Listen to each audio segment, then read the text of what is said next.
All right. And welcome. One second.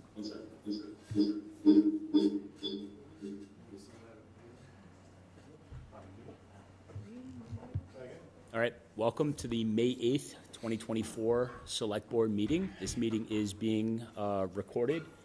We have a number of Swampscott Public School students here. Maybe they can lead us in the Pledge of Allegiance. The pledge, come on. Come on, Connor. I pledge allegiance to the flag of the United States of America and to the republic for which it stands, one nation, under God, indivisible, with liberty and justice for all. Before we get rolling, I want to welcome our newest Select Board member, Danielle Leonard. Welcome. Thank you. And we will be starting with the swearing in ceremony of our newest Select Board member.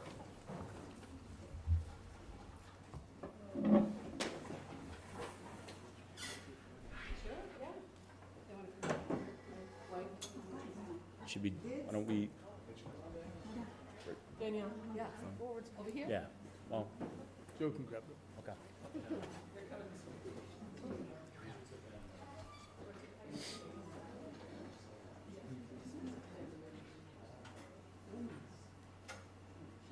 Go ahead, you guys.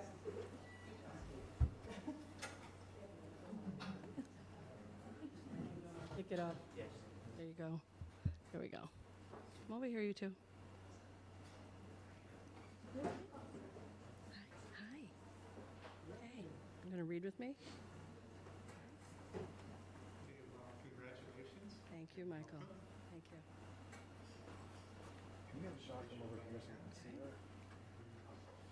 I, Danielle Ferrara Leonard, solemnly swear that I will faithfully and impartially discharge and perform all the duties incumbent upon me as Select Board member for the town of Swampscott, and in accordance with the bylaws of the town, the laws of the Commonwealth, and the Constitution of the United States of America, to the best of my ability. Thank you.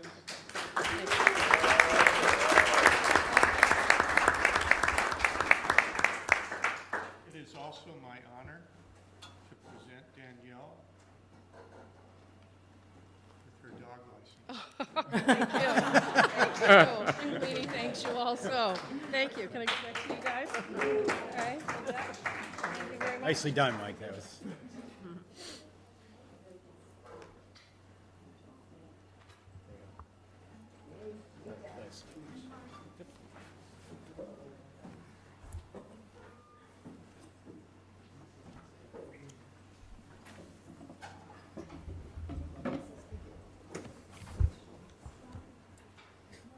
All right, thank you. That's my niece. And we'll start with public comment.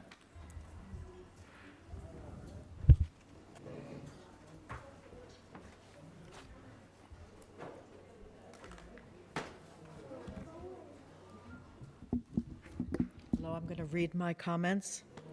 Hello, my name is Ann Navon. My property is at 26 Virginia Circle. It abuts the new elementary school. The questions that I will be asking you tonight, I am not expecting for you to have the answers on hand. I am here tonight to demand reliable answers to my questions in writing. My email address is ANN.NAVON@comcast.net, and I would be happy to supply a copy of my remarks and questions to any of you. In June of 2022, at a site meeting, I was given a handout detailing landscaping that would be planted between my property and the town's. I appear before you today to find out the following. Are the specific plans detailed on the handout dated June 2022 still in place? Have they been altered in any way? If they have been amended, what is the current plan for that particular area? And when will the planting be done? My last concern is related to the same area, but behind the 3-foot fence that remains standing. The area behind the remaining fence is full of debris. The debris I would describe as branches, leaves, and rocks. Not boulders, but definitely rocks. The debris is on the town side of the fence, not on mine. I do have recent pictures of the area, and if you are concerned about it, I would be glad to show them to you. The mess behind the fence is beyond my capability to address.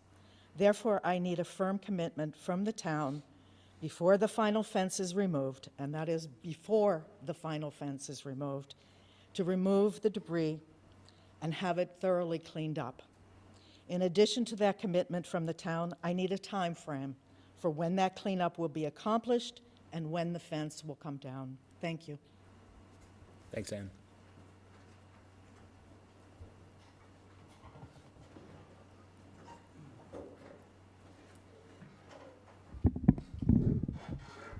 Hello, Joe Doulette, Precinct 3, Elmwood Road, among other things.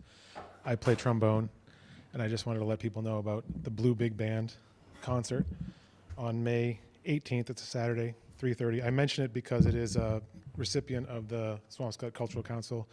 We get money to support our director, Timoshenko, who is a fantastic jazz musician, and he's been leading us through selections from Duke Ellington's Such Sweet Thunder. It's an amazing piece, really challenging to play. Mike McClung also plays trombone. It's free for seniors. We partner with the Senior Center, and it's free for youth. It's $10 for everyone else. There'll also be a trio and a flute concerto that afternoon as well. So if you're free, come on down. Thank you. Thanks, Joe. Mr. Dooley.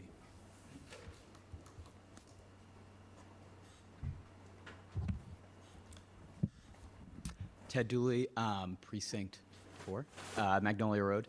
Also a member of the Planning Board, and I am here to speak in my individual capacity as a member of the Planning Board.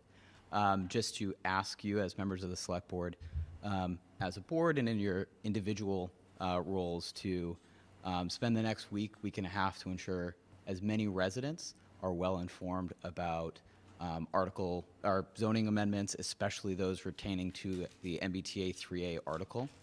Given the current events that have gone on in Marblehead and other towns, I think it's very important to ensure that everyone is as well informed going into that to make their own decisions, but to understand the ramifications that can happen with approval or with denial of those articles. It's a very complex amendment, as you are all aware.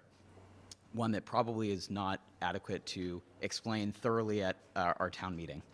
As great as that would be, I don't think the format lends to a conversation that can be had to ensure a thorough conversation. As a board, we've had multiple public hearings on it. Marzi and her staff have had great public hearings as well to ensure everyone is well informed. But given some of the attention this has been getting around the state, I think it's important to ask you to ensure that everyone is well informed using your purges, and I think we would all appreciate that. So thank you for your time, and looking forward to seeing you at town meeting next week. Thanks, Ted. All right, we have a hand on Teams. Andrea Moore.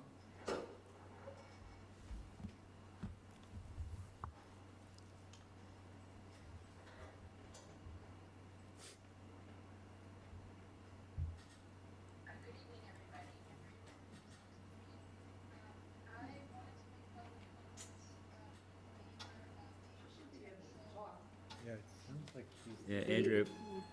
Andrea, can you hear us? Can you guys hear me? We can hear you now. Yep. Okay, good. So sorry, Andrea Moore, Precinct 3. I wanted to make public comment in favor of a potential rediscussion of the ARPA funds that were discussed at a previous meeting. There has been significant public outcry as far as, the appropriateness of the funds, both, sort of like on public forums, in the community, through online publications. So I would certainly urge the board to consider a further discussion of the usage of those funds. Thank you. Thank you. All right, seeing no other hands online or In the room, we'll move on. Town Administrator report. Thank you, David. Been a busy week. Staff are really gearing up for town meeting, but we have a lot of busy projects in the works. Last week, I met with Congressman Moulton and Representative Armini. These are meetings that we have occasionally. We went over a number of the town's priorities. We talked a little bit about, the Kings Beach cleanup efforts and some of the work the town is involved in with the redevelopment of the Hawthorne site, the Hadley School Hotel, efforts to really look at pedestrian safety and traffic around Vinnon Square and the MBTA neighborhood. Certainly we discussed at length the Pine Street project and the rail trail. We did review the PowerPoint presentation that we presented at the last select board meeting. We discussed Kings Beach, and we talked a little bit about the work to really collaborate regionally.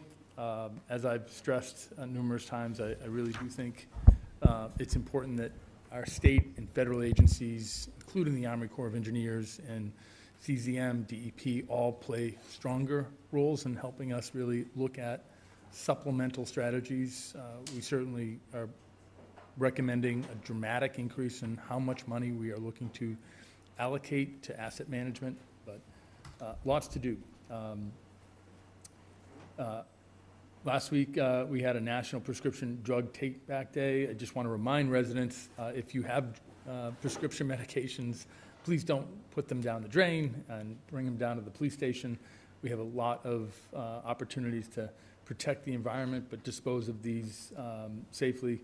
We had a really bumper crop of medicine that was turned in, and this helps protect our environment and frankly helps protect those that may be susceptible to addiction. I was pleased to attend last Friday the graduation of our newest police officer, Officer John Posada. He graduated from Police Academy along with dozens of other police officers. We currently have 3 officers in week 13 out of 24 at the Linfield Training Academy, and feedback on their training has been extremely positive. We have, sorry to report that our longtime firefighter and union president, Jim Snow, retired last week with over 30 years of service to the town of Swampscott. I want to congratulate him on his service and wish Jim a very healthy and happy retirement. We are gearing up for the next round of recruitments and entrance exams. This week I am holding promotional interviews for lieutenants and captains, and certainly a busy time for our police and fire department. Our public health nurse, Nia Illingworth, has been holding Narcan training. Certainly want to encourage board members, if you haven't been trained to use Narcan, it's a life-saving skill. I really am impressed with our health department. If anybody wants to be trained or needs a Narcan kit, you can contact our health department directly. We have our next yard waste schedule for June 3rd. That's your normal trash pickup day. Health department has been asked by the state to do a small presentation on municipal planning for the work that they've been doing on opioids, and this will consist of individuals affected by opioid use and a representative from the school committee as well as local health professionals. Last week was a busy week for Pine Street. We demolished the Pine Street building. This has been part of an ongoing effort that the town has been involved in for over a year to acquire that property. I want to thank the neighborhood. This is a big project, and certainly helps us move forward with our efforts to build veterans housing project for the town. We will be holding a neighborhood meeting in the near future to discuss the next steps. We're partnering with MENEIDE, who was the firm that actually helped us evolve and develop the Michon School. I had a meeting with our veterans group and our DAV representatives last week, along with other veterans, and we talked about going to visit veterans housing projects that are in Massachusetts. Certainly would encourage members of this board to join us for a few of those field trips. Veterans housing is different and unique, and I think we have to go and speak with some folks that are living in veterans housing projects and just help understand what works, what we can think about in terms of space, and come back and work with Benet and think critically about how this project evolves. I did meet with Benet today. They're very excited. They're excited that the building has come down. This is a really important step in terms of how we are going to move forward with our application with Benet to get housing funding.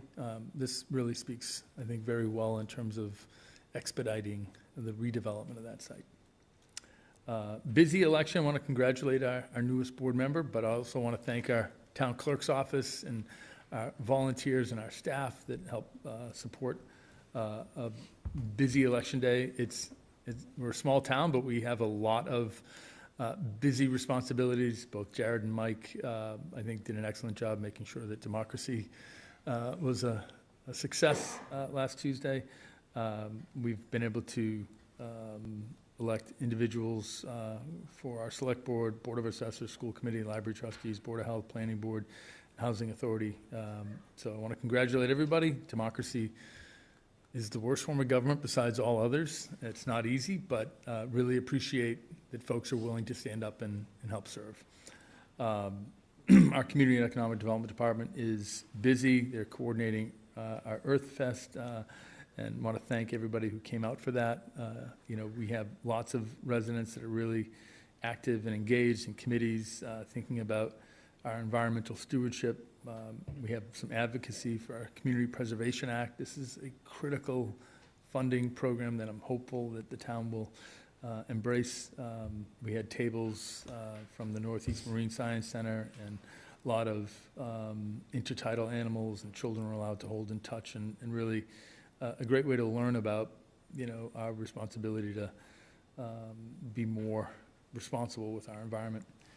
DPW has been busy with the seawall project. We're on our last leg of it. It's a $500,000 project. Over the last 4 years, we've spent $2.7 million, and we're going to follow up with our legislative delegation. And again, I would encourage the board to support a recommendation that we turn our Kings Beach area back to the state. Back a few decades ago, the town actually took it over at significant cost. We're spending millions of dollars repairing seawalls that, frankly, the state should help us with, and it's a wonderful resource area, but I just think, people don't see a distinction between the town and the state when it comes to that resource area, and I would just like the state to help us take care of that. Once we finish this, the state won't have to touch the seawall for the next 20 years, and I think it's the perfect time to ask our friends over at the Department of Conservation and Recreation to just partner with us. So, last week I did meet with the chair of the library board and the library director to review a slide deck on the library's $800,000 capital improvement request at town meeting. We are finalizing the presentation. Basically, it involves resetting the entryways to the library and really making the library that much more accessible. We have a few infrastructure issues that we have to address, and certainly happy to bring that back to the board and invite the library board and the library director to come back and present that information to the board at our next meeting. Let's see. We have a busy facilities department. I did meet with the director of facilities and the director of our senior center last week to evaluate their kitchen and equipment needs. He's working on a number of improvements, including a new dishwasher and a new disposal. These things that we can handle in the operating budget. These are ministerial things that we just need to address.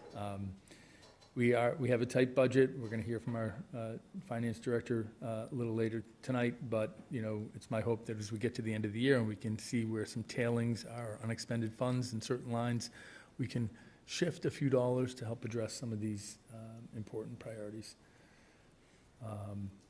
Let's see.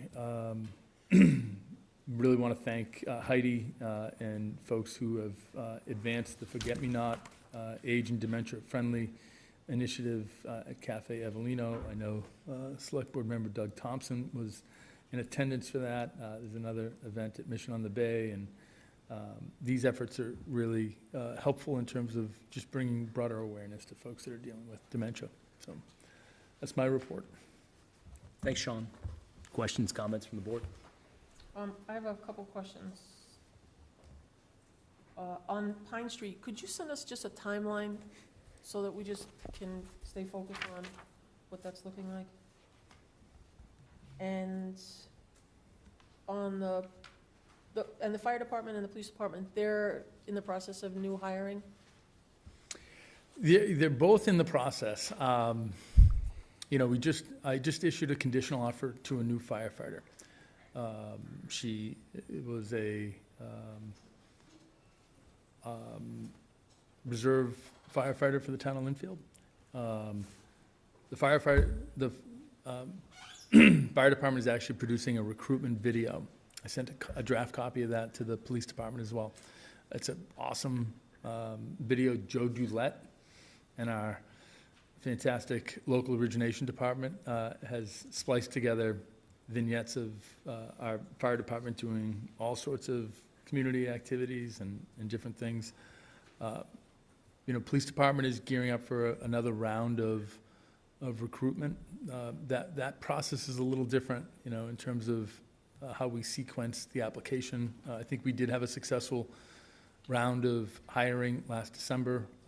We do have a number of individuals that are eligible to retire, so we want to get ahead of that curve and not constantly be trying to fill 4 or 5 positions. We want to, you know, really get good at filling them when they pop up. So When is, what do we have, 3 officers in the academy right now? we do. We have 3 officers in the Lynnfield Academy. We just graduated one. So We graduated one. Yep. Once they are out, they have to go through field training for a number of weeks, and then they can, you know, pop into the rotation. Great. Thank you. Pine Street, I just want to, you know, I can give you a quick update. Like, the schedule is, you know, getting the building down is helpful, but it's going to be maybe 18 to 24 months, you know, right now for the funding schedule. So we do have some time right now to really think about how to scope out the project. And, you know, it's my hope that the next 90, 120 days are used to just learn about veterans housing and really work with MENEIDE to really refine the preliminary concepts for their redevelopment of that site. I was literally going to say the exact same thing. Sure. It's a great idea, Mary Ellen. I do think not only for our purposes, but for the public's understanding, if we kind of can lay this out over the next, you know, Sure. Things will move, but just to give people a sense, you know, I mean, the land development agreement is going to come at a certain time, you know, how does that relate to? It's fantastic that we're having all the interactions and meetings with the veterans, with the neighbors. Hopefully that's going well. I know I witnessed one that was fantastic. But there's going to be, you know, rough patches to this. It's going to go up and down and sideways probably before it gets to the end. But I think just having a sense for everyone, you know, what roughly is going to happen by when. Sure. So people aren't always asking and wondering, and that's easy to find. Yeah, land development. It may even be there on the town website. If that's there already, feel free to say, hey, great idea, it's already there. We have a landing page. I don't think that we have all the information. I think we can get more information. I'll spend the time over the next week with staff, and we'll get a few more updates up there and really give everybody a sense. I do think that a board also might be helpful to put on the fence around the property, so people can actually just see, you know, that there's a vision for, you know, what we're going to be doing, and just give everybody a sense that, you know, we don't just plan to fence off a foundation, you know. Yep. So I think one of the concerns that I have is that we are just doing everything possible to make sure we maximize the amount of applicants, veteran applicants from Swampscott that understand how to get in there. I just want to make sure we expedite that. really good point, Mary Ellen. In the 2 meetings that I've had with the 2 different veterans groups, and I'm sure we're going to have dozens more, those conversations come up regularly. Veterans are really concerned that somehow this is not going to be a veterans project, and I've you know, again, I keep reinforcing that we are going to go out there and we're going to try to make sure that veterans, and even veterans in Swampscott, get a chance to really qualify for affordable housing. And so the land development agreement actually is important because we'll put conditions in there that will help, benchmark, how accessible, Swampscott veterans will be in terms of qualifying for affordable housing. You can have 30% of median, income, or, 50, 60, 80. We have a pretty high income, average income, and that's going to preclude some folks. And so what we want to do is make sure that, we have bandwidth for the real need. That said, this is a veterans project, and so we're gonna have to market this and really get ahead of this and work with Benet and our veterans groups to ensure that we have a long list of veterans in need and let them know how much this town is going to wrap their support around them. This is a wonderful example, and there aren't others out there of communities building veterans housing, but there need to be more. We have a crisis with veterans, and this gives us a chance to really create a veterans housing center that is supportive and that is the best project that we can conceive of at this point in time. Yep, and not to jump ahead too far, but, later on in the agenda, we do have a discussion and possible vote on the establishment of a Pine Street Veterans Housing Committee. So I think that fits right in line. So we'll talk about that when we get to it. Great. Anything else? All right, we'll move on. To discussion and possible vote on beach sticker fee increase. And this evening we have with us Recreation Director Danielle Strauss. Danielle, welcome. Hi, thanks. Diane, do you have that PowerPoint up?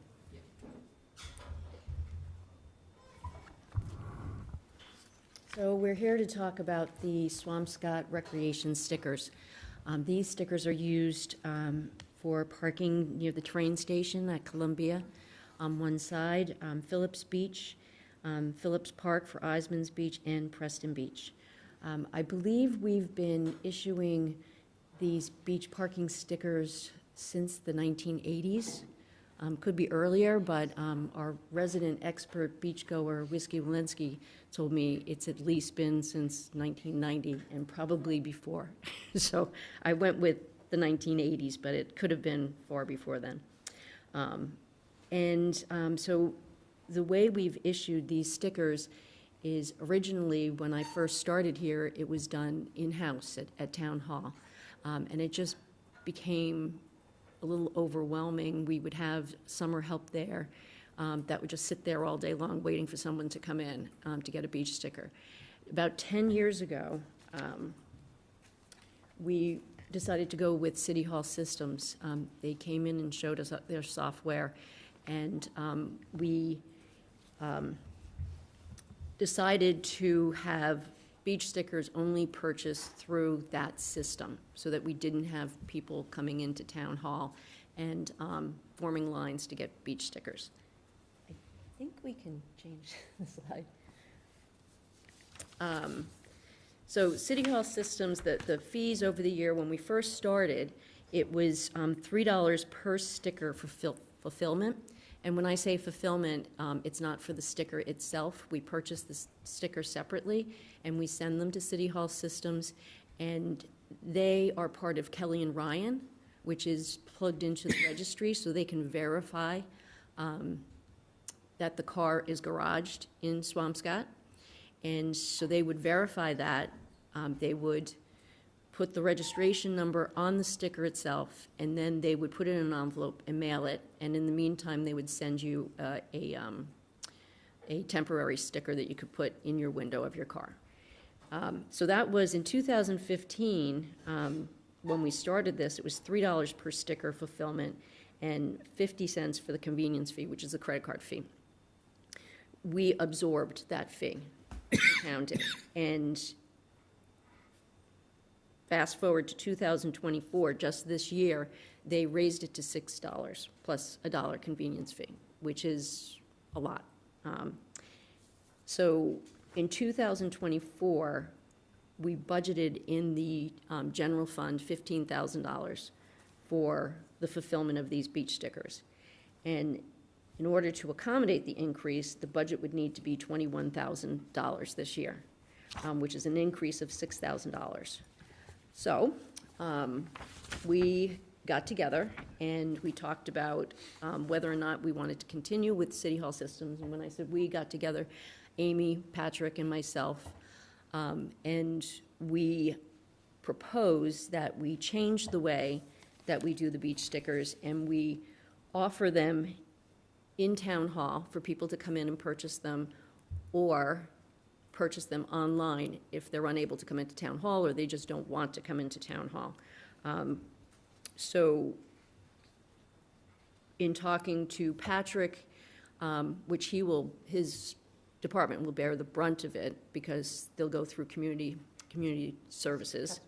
Customer services, thank you. Customer services, we will use senior help, senior work-off help, and customer service, only offer it during certain hours of the day when we know that we'll have the senior help there, so it doesn't affect our staff, especially when people come in to pay the bills, and we don't want large lines forming.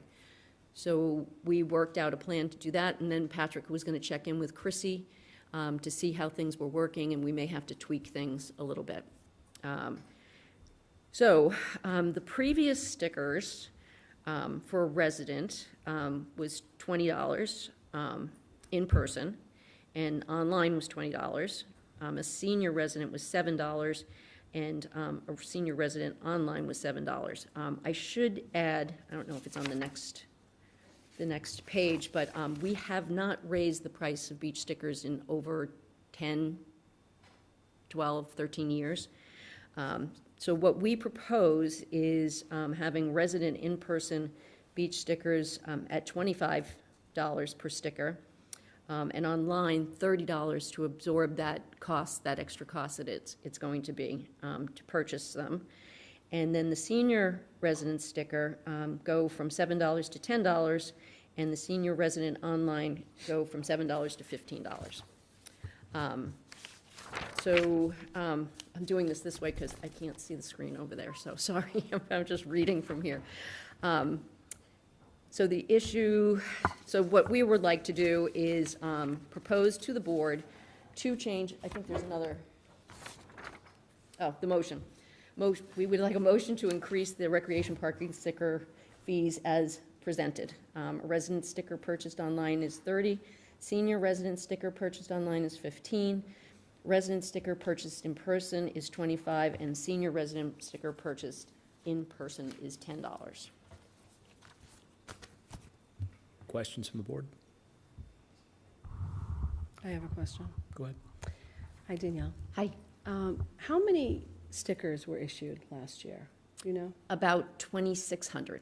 Okay, so 2,600 stickers, and roughly, if I'm calculating with my fuzzy middle school math here, these increases are going anywhere from 25 to almost 60% of an increase. Yes. Does that sound right? Okay. So I'm having a little trouble wrapping my head around that percentage of an increase, right? Maybe 10% I could somehow understand, but we're talking 60% for senior citizens, for that senior citizens group. So how did you come to these dollar figures for a percent of increase? I think part of it was looking at what other communities were charging. Okay. For stickers. I just did a quick Google search. I can tell you that Barnstable charges $50, Dennis charges $50. I took like the Cape mostly because it's more like our demographics. Falmouth is $40, and Duxbury is $105 to $190. Okay. For those fees. Okay, so roughly, the increase to our budget is, I think the slide said $6,000 difference. Mm-hmm. So in theory, we would try to recoup that $6,000, right? If that's what we're trying to do, just to stay level, Mm-hmm. right? And if we had 2,600 stickers that we issued last year, you're talking maybe a $2 increase, maybe a $3 increase to get back that $6,000. That's kind of how I'm thinking it through in my head. So I don't, just off the top of my head, it just seems like a very big percentage increase, right? With the smallest percentage being 25%. Typically, even though it hasn't been done in 10 or Yeah. plus years, I mean, that can make up for some of it. It's been a long time. Right. And when we did raise it for residents, we didn't raise it for seniors Right. at that Okay. point. Okay. So that's probably been 20 years. But the basic premise of raising it is really just to recoup that 6,000 or just to, No, I Is don't there think it's something else just that's that. gonna be I utilized think for? that when we look at raising fees for anything, right, I'm trying to think of some of our fees that we have in town, because we just did a whole bunch of them, correct? And what were some of those? We did amendments to vital records, we did marriage licenses, we did some building permit. Mattresses. Mooring, We yeah. look at fees every year before we put the budget together. Danielle, I appreciate your question. I think, when we think about our seniors, we looked at these fees. I asked Danielle when she came to me and said, hey, we're seeing these increases from a third party that are staggering. I said, why are we hiring a third party? Let's see if we can do it in-house. We have staff. And we've worked with our senior work-offs. We started with 4 senior work-off employees, I think 7 years ago. Now we have over 40. These are wonderful employees, and they do a lot of good work. It's going to put a little burden on staff, but I think we can do this, and we want to try it. I don't think the increase is driving this. The big decision here is we're going to do it in-house, and, it's helpful to kind of look at where we stand with other peer communities. I think, maybe there's a modest way to kind of increase the senior fee. And, I think the other increase, I do think it does help the town just generate a little bit of revenue. We have to maintain these beaches. It is costly. We do have a lot of folks that bring stuff to the beach. We want to be a carry in, carry out, but we constantly have to, send DPW down there. Sometimes it's overtime, and just generating a little bit of additional revenue can help us offset some of those additional costs. Lifeguards, I was gonna say Lifeguards too, yep. Lifeguards are a big yeah. part of what the beach sticker revenue also covers, because we have to staff those beaches with the Sure, yeah. lifeguards. absolutely. And It those- helped for me, because I'm a visual person, to see what the actual, if we're adding a lifeguard, or what the cost of the lifeguard is to offset, just to see it out, just as opposed to just kind of seeing like random numbers. Sometimes it helps to see the tie back. Just the cost of lifeguards these days. We're trying to stay in step with other places. We can't. Yeah, yeah. Lifeguards are getting paid $25 or more an hour, 16-year-olds, just to lifeguard a beach. So that I have had to pay my staff more just to keep them. So, and that comes out of the general fund. So that's offset by some of these fees that we generate. Makes sense. Danielle, Thank are the costs of the bathrooms, the porta potties? Yeah, it comes out of the general fund too, yeah. Okay. So, and those costs have Skyrocketed. doubled in the last Yeah. 2 or 3 years as Yep. well. Yeah. How many passes do we give away to town personnel?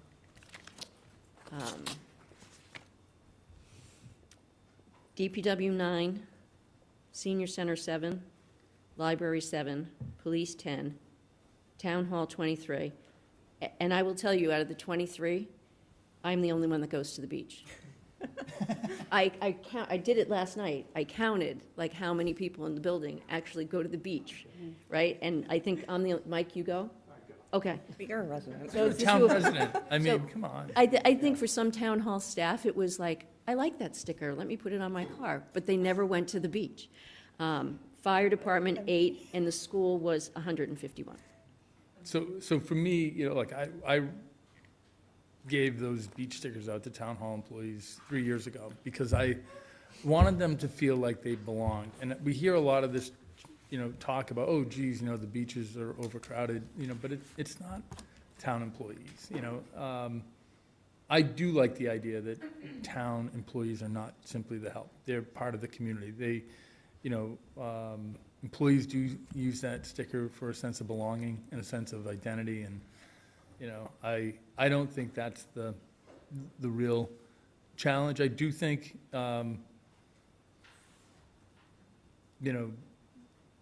it's important for us to kind of just understand, these are wonderful assets. We have to think about parking. We expanded parking last year. It's a complicated conversation, but, I think it's settling in, and I think we're in a place now where, things are pretty well established. Folks really see that beach sticker as a sense of belonging, and I don't think it really is utilized by a lot of staff. I agree with you. I like the fact that people who work for the town have access to getting a beach parking pass. But I also think maybe there should be consideration into saying, yes, you have access to a beach parking pass, but perhaps everybody should start paying for beach parking passes. This way, you are offsetting these costs that are coming up, lifeguards, DPW, parking. I think that everybody just chips in. You can also keep the numbers down. So I think that should be considered, maybe not this year because it's a little late, but I think for next year, that should be considered. Always open to compromise on some of these things. I actually do think everybody has a responsibility to help us maintain, some of the environmental, resource areas. I don't think, that would be a difficult ask. Is there anywhere in the budget that we would roughly see kind of the expenditures that match with the revenue for this? So because it's general fund, all of the revenue is one bucket to cover all of the expenses. Right, we've got 2,600. So if you look at departmental 20 bucks, revenue, there's do a the math line on called that. departmental revenue hyphen recreation, and that is strictly the beach stickers. No, I'm really more asking about the expense side. Under recreation Oh, general you- fund, so you you'll just said see, that. you'll see an auxiliary staff line, which is the lifeguards, and then below that in expenses, the first line should be Sorry, beach Amy. stickers. Start again. Where? Under recreation general fund in the operating budget. If you're looking at org numbers, it's 0163. No, I'm looking at this right here, so it wouldn't have the order. Yeah, it's not in the PowerPoint. It's actually. No, he's looking at the monthly expenditure. Can I just? I mean, you could just tell us the number too, if you have any idea what the rough. 0163. Well, no, not that. Oh, he's number. talking about the revenue. I was talking about The actual revenue now, right. expense, Yeah. yeah. He's on.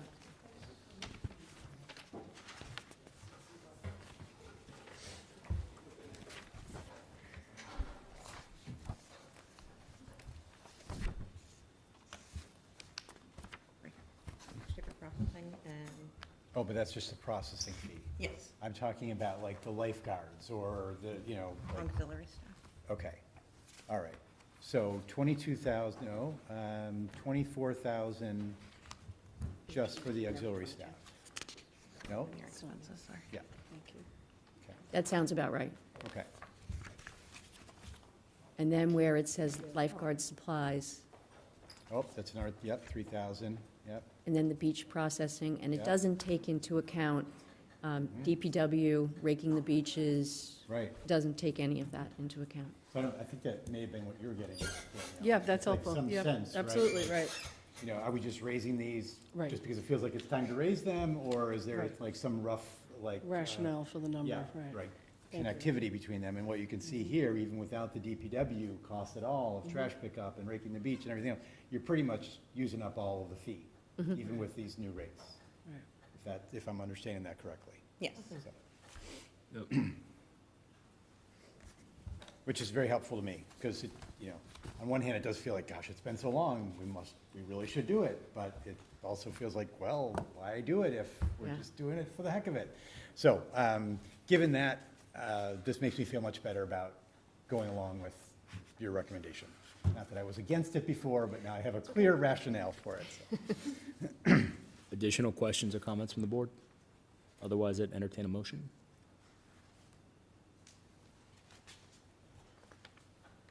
Happy to make a motion, just giving people time to absorb that.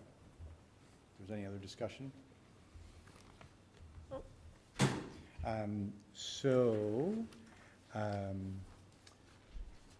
Looks like we make a motion to increase the recreation parking sticker fees as presented. Resident sticker purchased online, $30. Senior resident sticker purchased online, $15. Resident sticker purchased in person, $25. Senior resident sticker purchased in person, $10. Okay, do I have a second? So I will second, but I just want to make sure that there's an addition in here that we will be visiting, having everybody chipping in for stickers. Happy to make that commitment. Thank you. Okay, all in favor? Aye. Aye. Thank you. Just by the way, is there any process by which if someone came in and said, I really want a sticker and I really can't afford this, like, does that ever get, is there, and I'm not encouraging it, but I also want to be aware that, like, you know, there are people that really this will be So, impactful. Doug, I It's only appreciate that question. I will work with our rec director to come up with a policy where if somebody is economically disadvantaged, we'll come up with a standard, and they just need some financial assistance that we can provide that. Yeah. I think that makes a lot of sense. Great, thanks. All right, we're going to move on to a Q3 update, town financial update. With us this evening, we have our Director of Finance, Amy Sarro. Ms. Sarro, welcome. Hi. Glad you can hear me this time. Okay. No audio issues here. In the room and I can yell loud enough. All right, so I tried to make this very short and sweet. So we're just going to go over the Q3 revenue, the expenditures, our steps to manage it, and then thanks to the delay of 2 weeks, I was able to throw in the updated end-of-year projection in here. So if you want to go ahead 2 slides. To the greenish one, thank you. So this is just a high-level overview of our revenue after Q3.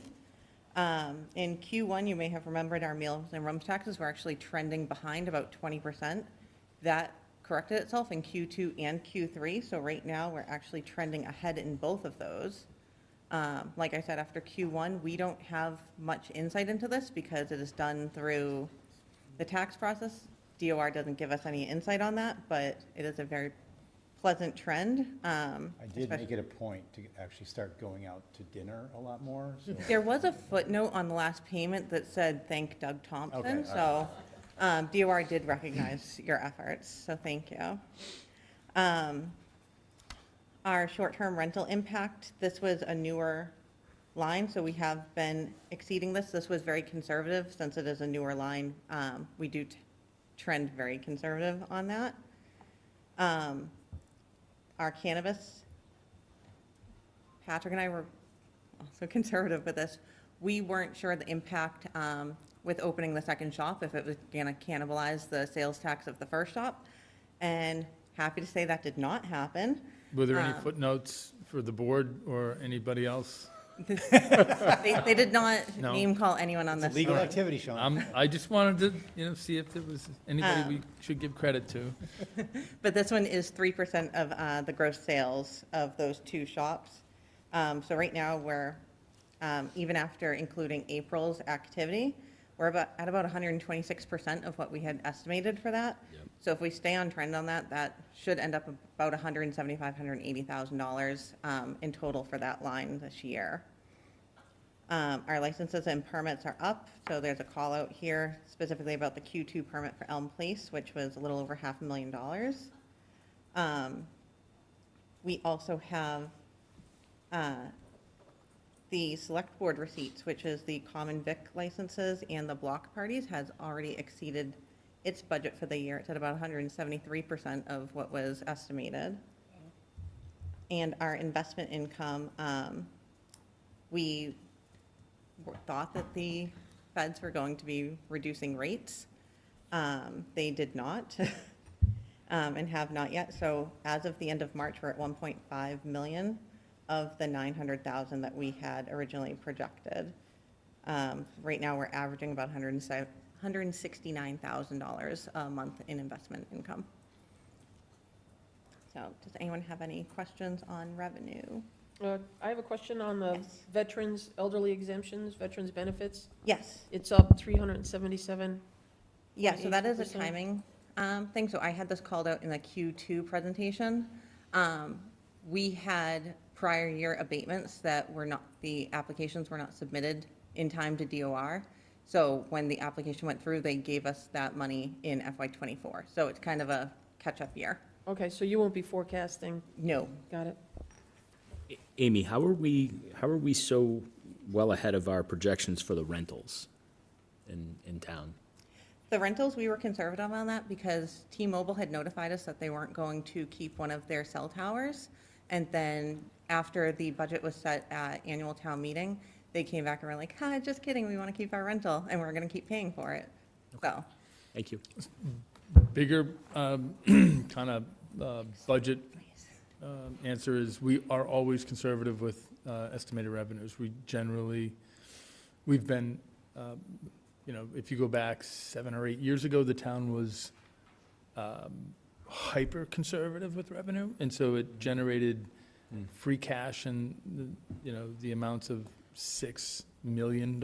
And so what we try to do is we try to be anywhere between 10 and 20% under some reasonable expectation, and reasonable expectation is like 5 years worth of averages and trend lines. And so we try to benchmark based on what we know. Amy talked about T-Mobile. We didn't think we were going to see that revenue, so we didn't budget for that. But those are the kind of things we want to be conservative, and we want to put a budget revenue together that's conservative, so that we're not coming back and saying, look, we've messed up with the revenue, so we have to cut the budget midstream, because balancing a budget is not simply living within the line items. It's actually comparing where we are with revenue every month with expenditures and making sure that we have a balanced budget. So my other question is on meals tax, Yes. Which is fantastic. So can we attribute, the increase in the meals tax to just inflation, or outdoor dining, or a combination of the two? Are we in line with our Good food at Dockside. with peer communities? With Yeah, Dockside helps. Dockside, certainly. Yeah, But I'm just curious as to how this compares with other communities. Are we? I do know that other communities also had the same dip in Q1 and saw recovery in Q2. They didn't necessarily see as strong of a recovery as us. So it doesn't seem like it's a regional thing. It doesn't seem like it's kind of any logic. Some communities had additional restaurants open up and did not in fact see the growth addition on that. I will say our rooms tax is actually driving a good amount of this. Our rooms tax is already at like 170% of projected. Okay. It is a much lesser portion of the two in there. So you've pointed out all the areas where we're running ahead. Yes. But the bottom line is that, if I'm looking at this correct, we're like smack dab at 75%, Yes. almost like basically bingo on the budget, revenue-wise. Yes. Okay, so I don't know if you mentioned that headline, and I missed it, but just, Yeah. the top line, the big nut, right? Basically, we're running a little behind. Yeah, so as of the end of April, our real estate tax collection is at 84.2%, and our property tax collection is at 78%. That's due to the timing of when those bills are due. Okay, So as of right now, we don't have any concern that we are not going to hit our revenue targets. gotcha, thanks. And then just to recap, on the water and sewer, these numbers are a little bit down because of consumption. Which, So you have sewer receipts are at 68.3, and water is 70.54. oh, you're looking at the quarterly report, yes, sorry. Yeah. Yes, that is due to consumption. Just consumption, and. Yeah. we're And that's why gonna we fix have that the at town two meeting. articles Yeah. for annual town meeting. Okay. Additional questions, comments for Amy On the revenue side? talk about anything? We can jump to expenses if you already have Yeah, questions. I assume you were gonna do that. Yeah. too. Yeah. No, I'm done on the revenue side. Okay. you want to go question first, or? No, I said I'm done on the revenue side. So. Yep.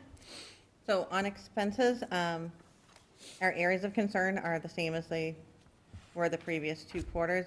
Our legal expenses are projected to be about $250,000 over appropriation. Police and fire have been working to do the delicate dance between managing budget and managing public safety. They have been able to curb as much as they are, and so we're still working closely on those.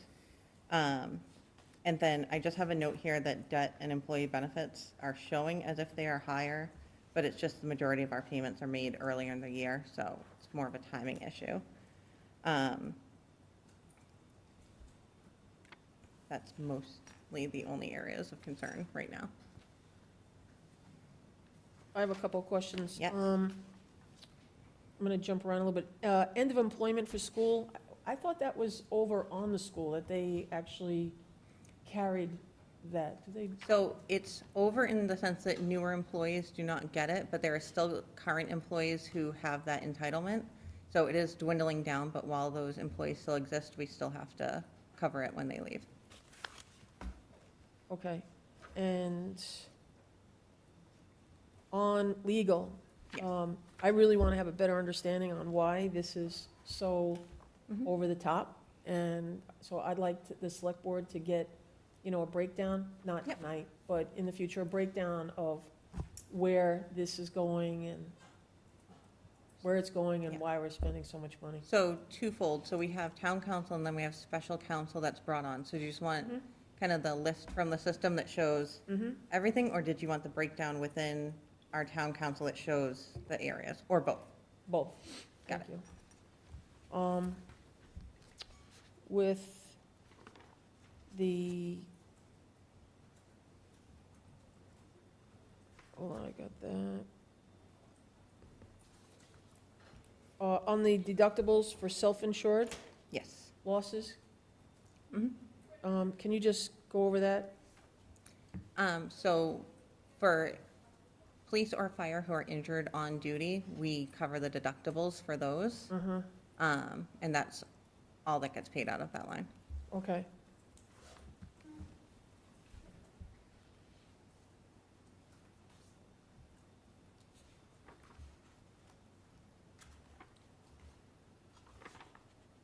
On the police, are we up to date on accounts payable? Do we have everything in here? So we have a number of invoices from the police as well as other departments that they have come across that are above their appropriation. So those invoices are sitting on my desk while we determine if and when we can pay them within the appropriation. So Chief and I spoke yesterday as well about which invoices we are waiting on to see if we can pay them within the general fund appropriation, and that he's communicated with those vendors that it may be that they get paid in the final payroll, final AP warrant of the year. Okay, and then we do have a purchase order process. Yes. Don't we? And can you just walk me through what that purchase order process is? Because if I'm a vendor, I think I'd have a little bit of a problem with somebody coming and saying to me, well, you have to wait until the end of June to get paid. Yeah, so if you have a purchase order, you do not have to wait. So what the process is every department is supposed to put in a requisition request, which is kind of their permission to spend. Those requisition requests go to the procurement officer and myself. The procurement officer obviously checks to make sure if it rises to procurement levels, that it was followed properly. And I verify that the funds are available, and that certifies it. Our purchase orders are printed with our signatures on it for the vendors that guarantee that they have that funding available for that purpose. When the invoices are submitted, they reference that PO number and get processed immediately.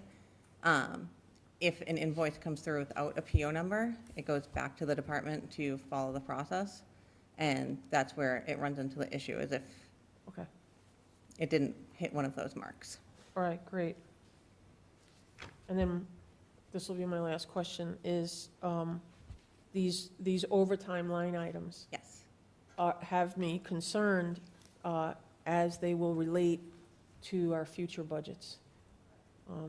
and we can talk about that at the end of the year, but we are within the line item, everything's working, it's just that number is, these are big numbers. I understand.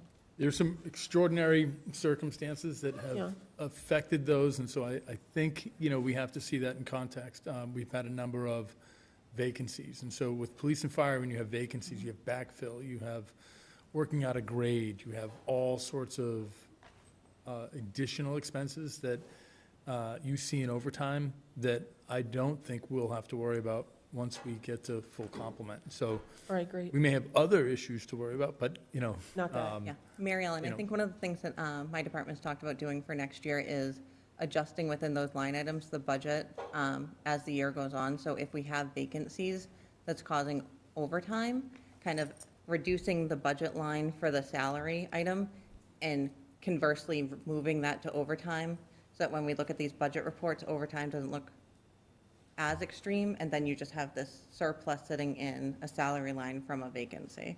Okay, 'cause Oh. I'm not worried about that, Yeah. because the number is, we've got 75% of the year, and we're at 76.58, so we're close. I'm good. I'm just concerned about the future, and, I've been around a long time on the finance committee, and this number is always a big number, and then proper budgeting for the future is something that has me, I just want to make sure that we always have our eye on that one. Absolutely. we watch those two line items as carefully as any in the town budget. I watched them all. Again, I think there's probably a lot that we could talk about those two line items a great deal. Those two line items are wrapped into two collective bargaining contracts that, and we'd have to really get into just a serious conversation about, what we've done over the last few years to try to negotiate, certain changes, that would help us, manage some of those with a little bit more of an eye to, ensuring that the department heads, the chiefs, can actually have a little more discretion when it comes to controlling some of those costs. It's difficult, though, and, I do want to thank the chiefs and Amy for working. They meet regularly to try to help, just develop that responsibility to kind of manage to budget. It's one of the harder responsibilities that we have with those two lines. Thank you.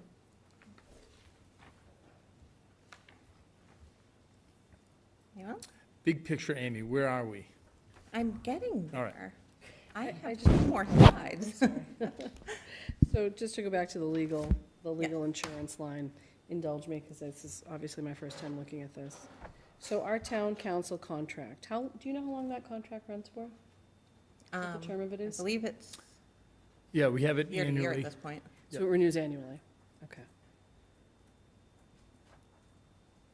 And so tell me, what is that property and casualty? That is the property and casualty insurance for the entire town. So all of the municipal and school buildings, all the equipment, basically that all the insurances, except for workers' comp, which you would see in the employee benefits lines. Okay. And part of that too, with, as you say, the benefit lines, why the longevity cycle? So for example, like the treasurer's office, when is longevity paid? Is it paid upon the anniversary date, or? It's based off the anniversary date, reflective on January 1st. Okay, so for example, the treasurer collector, that amount is almost double what it was projected to be. Yeah. And so that particular position has a contract tied to it, I assume, right? Yeah, so the longevity line for that is inclusive of the 3 employees that fall within that department. Okay. So it's not just the treasurer itself? No. Okay. I think that was my only other one. Yeah, thank you. You're welcome. Anything additional from Ms. Sarah? Okay, so next slide. So some of the steps that we're taking to manage the budget is we're regularly reviewing our open purchase orders. My department has sent out really fun spreadsheets the last week with all the purchase orders every department has to review them. let us know what we can liquidate. Part of our process is at the beginning of the year, put in a blanket PO for what you expect to expend. If you've already spent everything to date, release those funds so that we can see where those can best be utilized. We're working with the departments to adjust and review their staffing to make sure that they're staying on budget. All non-essential spending has been on hold for a number of months at this point. And we have consistent updates to the town administrator on those budget status and updates. We just closed open enrollment, so I'm waiting for the final report from GIC to see how that impact is, also so I can update the health insurance projection for FY25. I anticipate getting that report within the next 2 weeks, so I'll have a look at that before we get to town meeting night. Next slide is a very high overview of our end-of-year projection. So $125,000, which is essentially the reserve fund, if you really want to go that way. I do have about $89,000 worth of invoices on my desk in that, they are above their lines appropriation, and we are trying to make that work. So as of right now, we are projected to end the year barely in the black, as I'm calling it, but it is at least no longer the $250,000 in the red that I had to present in the earlier quarter. So. Look, it's a tight budget. When we have built the budgets over the last few years, we've said it's going to be harder and harder to manage to budget, given the complexities. We've lived within a financial policy supported by the board and the finance committee and the school committee that said budget can't grow more than 2% plus new growth. And so every department head has worked hard to kind of cram in, all of the services and programs that town residents want into 2% plus new growth. While we see escalations in healthcare go up, by 6-7%, we see escalations in insurance and legal costs, all these other things.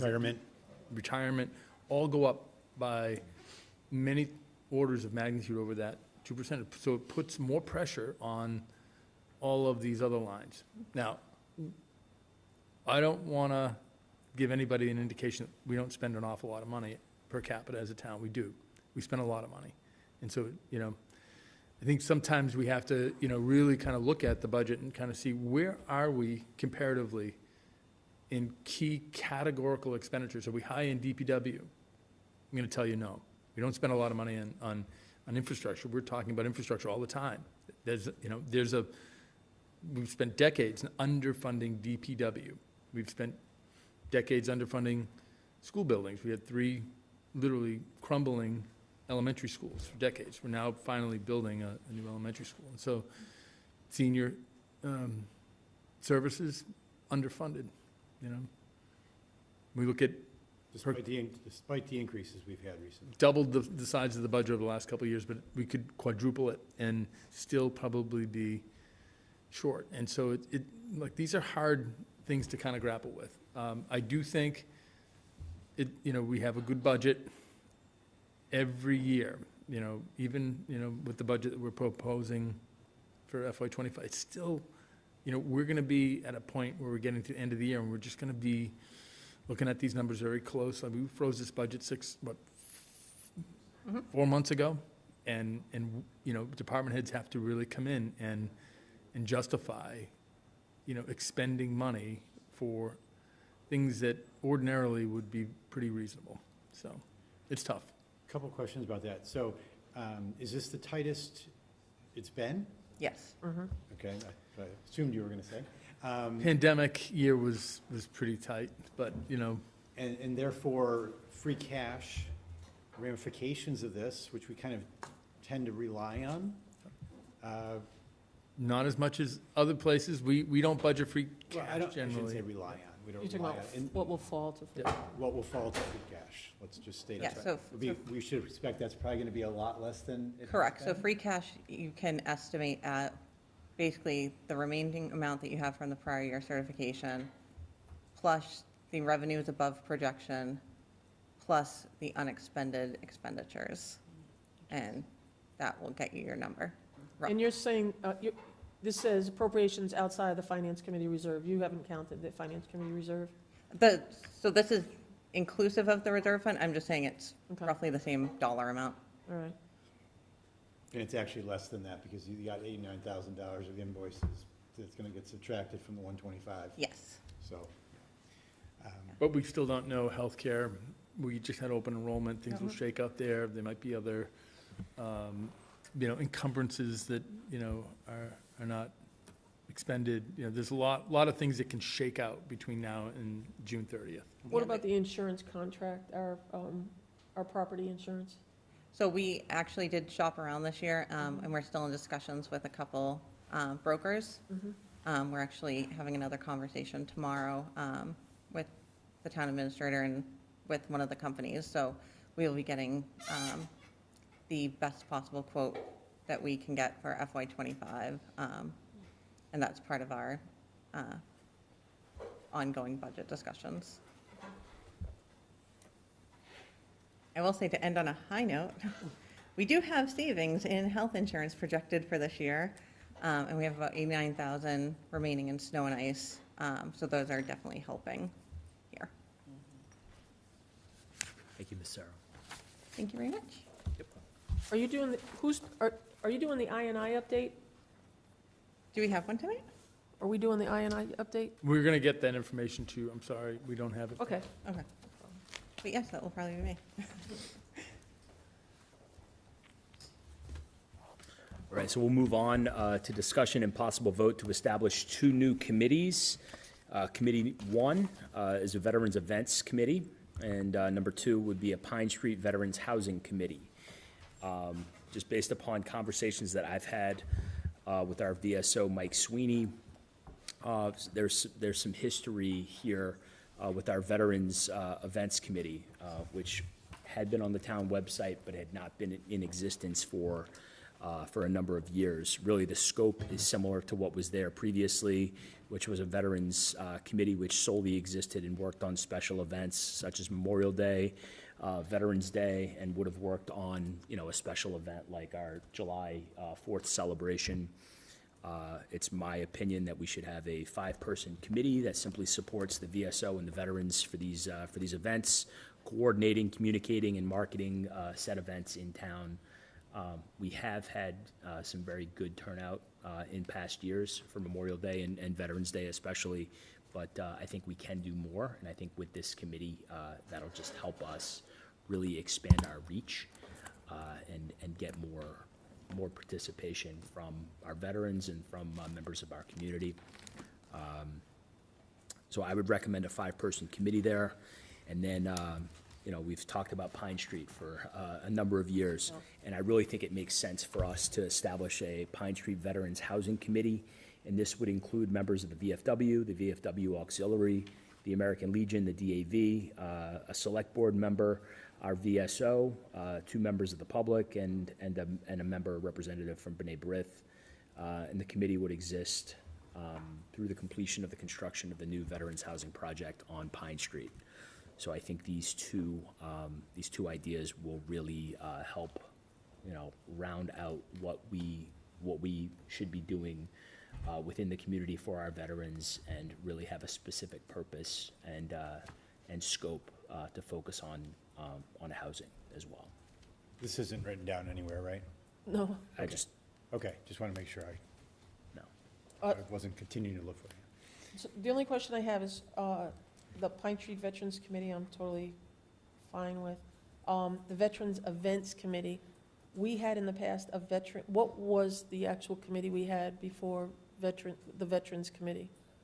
Like the thing that's referenced in the charter way back, or maybe Yeah. still is, or? Yeah, I believe it was a Veterans Committee that helped with special events. It was not a policy-making board or anything. It was just, it was something, it was a committee that was established to support our VSO for events such as Memorial Day and Veterans Day. That was it. That's my understanding. Has this existed at all since you've been here? It hasn't. So, we had a Veterans War Memorial Scholarship Committee that has had some fits and starts, but, I think we've added a few members But we really haven't had a real active Veterans Committee. I've met with groups of veterans at the Veterans Crossing organization, so that's all the affiliated veterans, VSO, veteran service organizations down at the post a few times. But this, I think, will help formalize this into a committee. I think you can expect, once we find folks to serve on the committee, they'll have a charter, they'll have some expectations. I think, I've heard from a number of veterans, a number of folks, that this is a committee that they need, just to kind of, Yeah. Keep everybody meeting regularly and talking about things that are important. You're talking about which one? Both? Both, Yeah, yeah. okay. I just think we need more liaisons to populations. We know, we have hundreds of veterans in this town that have never gone to the post, never get connected, and we've got to find a way to reach out to some folks and engage them, so. Great. All right, so with that, I would entertain a motion to establish the Veterans Events Committee as a 5-person committee supporting veterans events, coordination, communication, and marketing of said events in town. So moved. Do I have a second? Second. All in favor? Third. Aye. Aye. Aye. All right. And then I would like to establish a Pine Street Veterans Housing Committee, which would include a member of the VFW, VFW Auxiliary, American Legion, DAV, Select Board member, VSO, 2 members of the public, and a representative from B'nai B'rith. The committee would exist through the completion of the construction of the new Veterans Housing Project. So moved. Do I have a second? Second, but I want to discuss a little bit. Okay. I want to make sure we get this right. I'm sure that that's 90% right, just because I'm not seeing it written down and don't really see the charter. I suppose my inclination is to say I'd love to actually kind of bring this back up in a week or two when we actually have the charter written. The one thing in particular that I'm, when I'm just hearing it for the first time, like B'nai B'rith being on the committee, I'm not so sure. I'm not, so I would like to understand. They don't necessarily need to be a voting member. They can be ex officio, but they should be represented. They should be there, absolutely. As the Right, developer, right, yeah. right. Yeah. So I'm supportive of that. Yeah, I'm good with that too. The reason being is when we were doing the Michon, they were very, very active in trying to make sure we're doing everything possible to reach out. And even though our numbers for qualifying people was very low, they were still very open to looking back and saying, why was it low? Did we not do enough marketing? I thought they did a lot of marketing. So I think they absolutely have to be at the table. At the table, absolutely, Yeah. totally agree. Just kind of struck me as them being an actual voting member seemed a little bit off. That's fine. Yeah. And then like the 2 people from the public, you said? Yeah. Just general, not representing a veterans group. So is I didn't quite get it. So what's the membership again? One more Membership time, would be the VFW Auxiliary, the American Legion, the DAV, a Select Board member, the VSO, 2 members of the public, and then B'nai B'rith as an ex officio.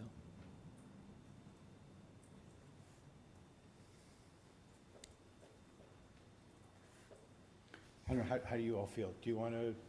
I think it's great, David. I think that I'm glad you hit all the groups, and I think that's well needed. I mean, we've heard from veterans, certainly, their concerns, and Commander Blonder, and, his feeling disenfranchised, so I think it's a great effort towards that. So, yeah, it sounds wonderful to me. I think anything we can do would help build that relationship back, so Agreed. I think that's great. Agreed. So we have a motion that's been seconded. All in favor? Aye. Aye. Aye. I look forward to seeing the charter. Thank you. And we will move on to a review and discussion of the annual town meeting warrant of May 20th. I know we have closed the warrant, however, we do have, we have a new select board member. I think if there are any opportunities for questions about any of the articles, I think now would be a good time to ask those just of us as a board, as well as, sort of looking at who will present some of these articles that are sponsored by the select board. Did we have one or two articles that we were waiting on? We were waiting on from the school, because you needed the MOU from the Yes, school, and apparently you did have the MOU, but whatever the deal is with the MOU. We're still working on it. I met with the assistant superintendent of the schools this week, and we're still hashing out the final details of the MOU on the utility fund. the idea is that we're going to be very specific about, utilizing it for the schools. We have to make sure that it's going to go for energy and not be transferred out. But I think we should have that clarity within the next week or so. I think we've had a pretty good MOU with special education funds, and I think this will model that same, standard. The school finance director has been clear with me. They have no intention of using these funds for any other purpose, and I think that will help give everybody a sense that with a new school, we're not going to have to worry that, we've underfunded it, or we're going to have a real snafu with energy. I mean, we've talked about this in Tri-Chair as well. This was something that was certainly brought to the attention of the Tri-Chair, and there's an agreement between the three of us, the chair of the school committee, myself, and the chair of the finance committee, to establish this. We just want to make sure that we're putting the belts and suspenders on this, and really, this also benefits the town as well. The town's going to be, taking back the Hadley School Building effective July 1st. So Sean, we'll have additional clarity prior to our next meeting on the 15th. I believe so. Yes. Okay. Well, we kind of have to, right? Yeah, we do meet on the 20th as well, right before town meeting, but yes, I would like to have. Yeah, I think sooner rather we can get you an update, probably as soon as the end of this week with a draft of what we have, just so you can have some insight into, the language and just get an understanding that, it's going to model some existing, MOUs that we've had with the school district. All right, and there's nothing, there's absolutely no change in the special education reserve fund? Not at this time, no. Okay, that's fine. Can I ask, can we just go back, start from the top, and nail whether or not we need a vote, or if there's a missing piece of information, or who's going to present? We just kind of. Yeah, Yeah. exactly. And I will say, I think the. Just put Katie down for all of them. In previous, if select board members have been absent, they've been assigned. Right. Whatever. Katie will All be the most assigned- difficult ones. Katie will yes. be assigned to number 4. For the reports of town boards and committees, that's sponsored by the select board, but I'll work with the moderator. The moderator usually works with Yeah. various committees, and, there may be a few updates that some boards or committees will have, but, As the liaison for the Historic District Commission, they may make a couple comments because it is their 10th year, so, just FYI. Super. so generally, the protocol has been that They should look. whatever the town moderator decides would be acceptable. He Yeah, is, I'll work with him to make sure that we have Okay. a list. The approval of bills of prior fiscal years, that's sponsored by the town administrator. Right. This is it's a housekeeping article. Every year we have certain, bills. It's a violation of municipal finance law to pay a bill in one fiscal year that was approved, expended in another fiscal year. So we need town meeting's approval for that.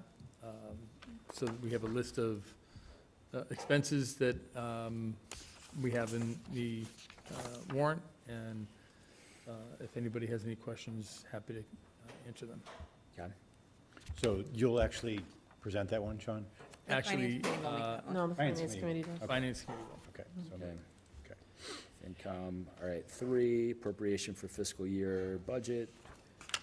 Finance The committee, chair of the finance committee makes that. Finance committee does that? all right. So, All of the financial articles, the finance committee is prepared to, and they've already Assigned everybody? assign them. Yep. All right, so, okay, now we have one meeting, each meeting we go like, oh, past like the biggest part of the warrant, like actually doing the budget. We say, oh, well, we'll get to that next week. We haven't really ever discussed this. Are we ready to do that? I'm happy to answer any questions and discuss anything in this warrant with the board. Go ahead. I'm not saying that I have like a long list of questions or anything, but I just feel like every time we just kind of like whip by it, and we haven't really, you've distributed the town administrator's budget. We've never adjusted one penny in any conversation thus far, and maybe it's perfect. But each time you all have said, hey, well, we'll get to that later, closer to the meeting, and because we may have things that are still moving. So is this the right moment, or is next week the right I moment? think this is the right moment, or any moment is the right moment. I mean, I can tell you the only two pieces that I would say are pending and up in the air right now would be that property casualty insurance line, the workers' comp line, and the group health insurance lines. Yeah. So then I'll ask a question. To the earlier conversation about this repetitive situation with police and maybe fire and overtime, have we, I don't really care so much about this kind of moving between the regular salary and the overtime line, as long as kind of the net, nets out. We've really kind of examined that issue now and feel as though, this wasn't just taking last year and moving it forward by a couple percent. I mean, we feel like this is with the changing movement of how many kind of full-time staff we have now, which we've got to be pretty darn close in both places to being fully staffed. A lot closer than we were. a lot closer. I don't think we're fully staffed, but I think, we have, We're off by one or two people? yeah, and generally, you're always going to be off by one or two people. Okay. Based on, these are high injury professions. And Yep. so somebody typically is always out. And, it's the reason why we have some redundancy or some flexibility with staffing. That said, there have been a number of anomalies over the last few years with public safety departments across the nation. Swampscott's not immune from that. And they have had to do with early retirements and folks that are just, we've seen a real drop-off of the number of people that, are looking to serve in a number of public safety professions. That said, I think we've seen the worst of it, I hope, and now we're starting to fill these positions, and I do think that will help us address some of the budget challenges. We spend pretty high on per capita expenses with public safety. That's not one of the areas that I think if we looked around and said, we actually have to spend more money here, folks would say, that's where we're struggling most. I think, as I mentioned earlier, DPW, seniors, health, all critical areas that are underfunded, in my opinion. We also, we've added language that helps our chiefs have a little bit more flexibility with staffing that really drive some of the overtime costs. And so, I think that we can expect that there may be some opportunities that will manifest that may help us, but all of those have to be discussed very carefully. Right, and we're still operating under the same contracts, basically, when we just renewed DPW, but police, fire, teachers, et cetera, they're running through this fiscal year, so we know those parameters. So, I guess the bottom line is, you feel like this has been examined and updated to the movements as best as possible, and we should be kind of a little bit less starting freezing, like when it's freezing out, and more kind of, if anything, later in the year. Because I know that doesn't just affect their department, right? It kind of ripples through everyone, because everyone's kind of picking up that burden. Mm-hmm. It does. And to that point, actually, Doug, so there are 3 contracts expiring 2024. The increases, I assume, are already calculated in here. They are. Thank you. Well, actually, No.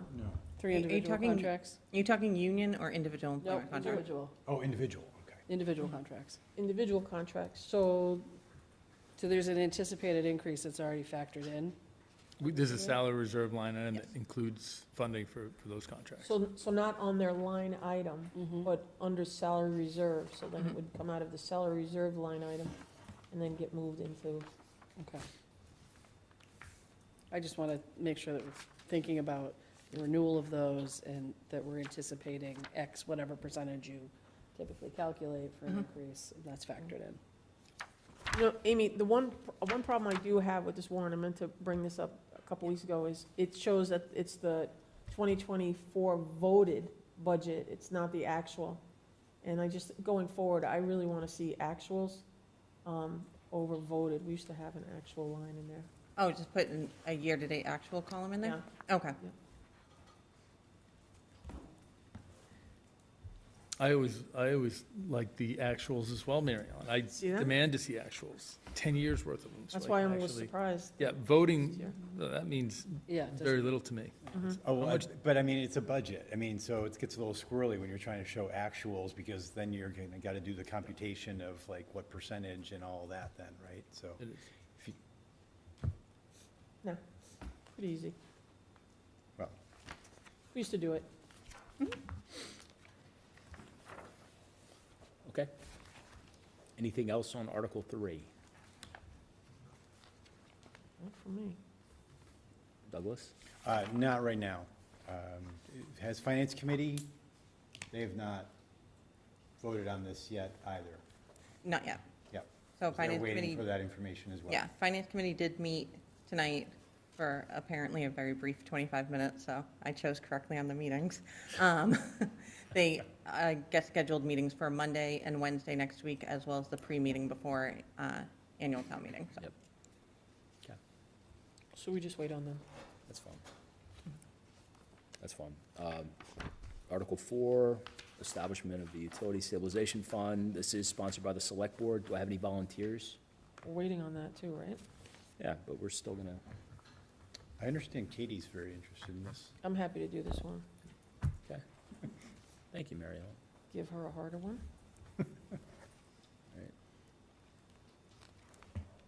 Any additional, anything else on there, or just? Okay. Article 5, rescind the opioid settlement special purpose fund and approve transfer to free cash, sponsored by the Select Board. Volunteer? I can stay up there and do that. Okay. And we also have Article 6, too. 26. Yeah, so I'll stay up there and do that. Okay. 5 and 6, I was going to make a single graphic to put up at town meeting that kind of shows this bucket, all goes here, Right. to try to, Yeah. We also Hope that may makes work sense. with town council to actually make this a single motion. So Okay. there may be an opportunity. to Well, I'll just consolidate. point to you folks. Perfect. Okay, Article 7, approve transfer of water, that's town administrator. 8, sewer enterprise fund, retained earnings, town administrator. Questions, comments? Well, does the finance committee presents this, right? They do. Correct. Typically, all financial articles to town meeting, the finance committee has a charter responsibility to present to town meeting.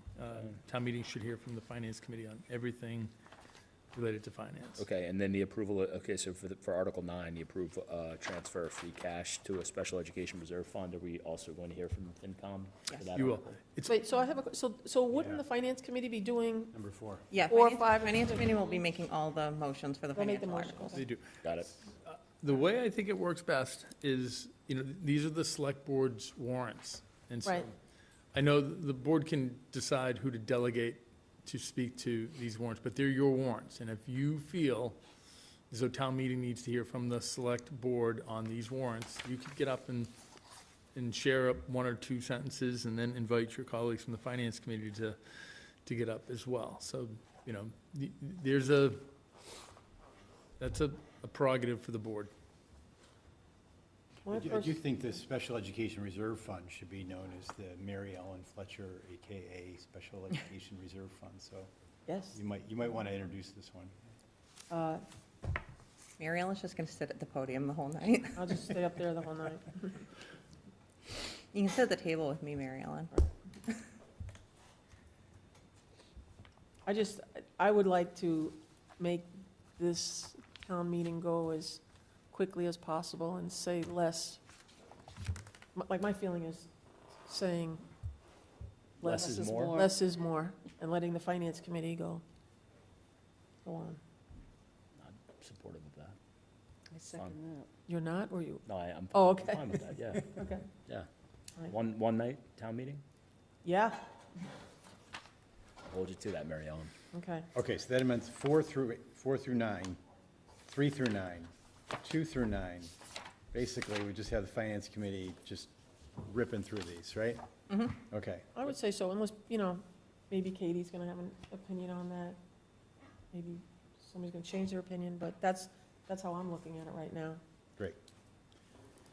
All right, Article 10, bylaw amendment for the revolving funds for Andrews Chapel.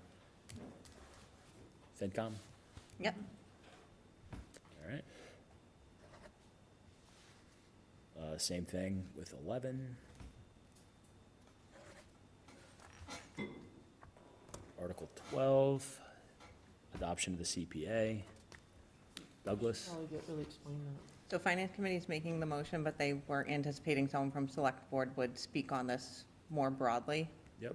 Yeah, I anticipate doing a brief presentation about this, 5 minutes or so. I've coordinated with the moderator, started to coordinate with the moderator about that.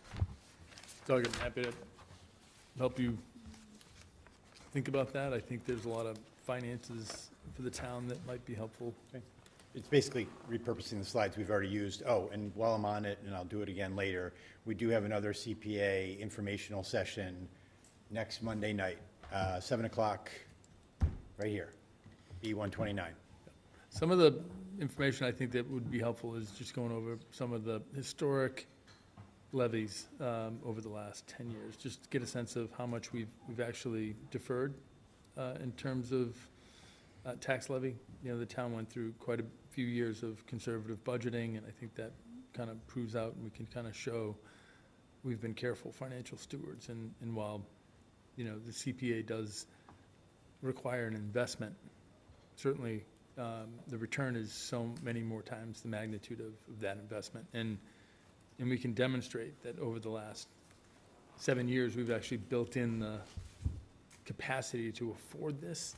Yep. Because we have the reserve levy that demonstrates that. And I think people need to hear, look, we haven't taxed to the hilt over the last 7 years. We've been fiscally disciplined, and that's important when we talk about asking folks to make additional investments. They have to really see, that we've tried to be as careful stewards as possible. And we have a number as to if we maxed out our levy, what that would be to the average single-family tax bill, to the We can median-family tax run bill. that. Yeah, we have about an $8 million reserve levy capacity. And so you kind of think of that in order of magnitude.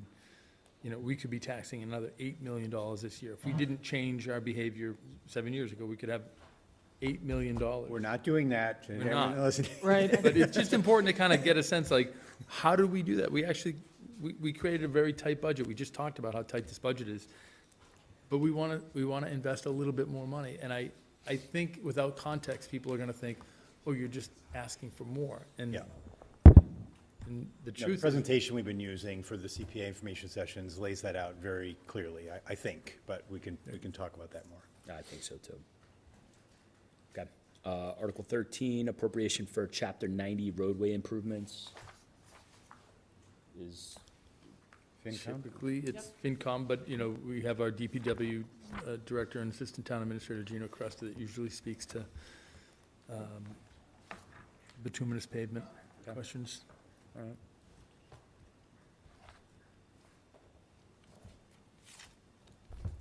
Article 14, appropriation for fiscal year 24, recommended capital projects. So FinCom will make these motions and CIC will speak on them. Okay, all right. All right. Same thing for Article 15. Article 16.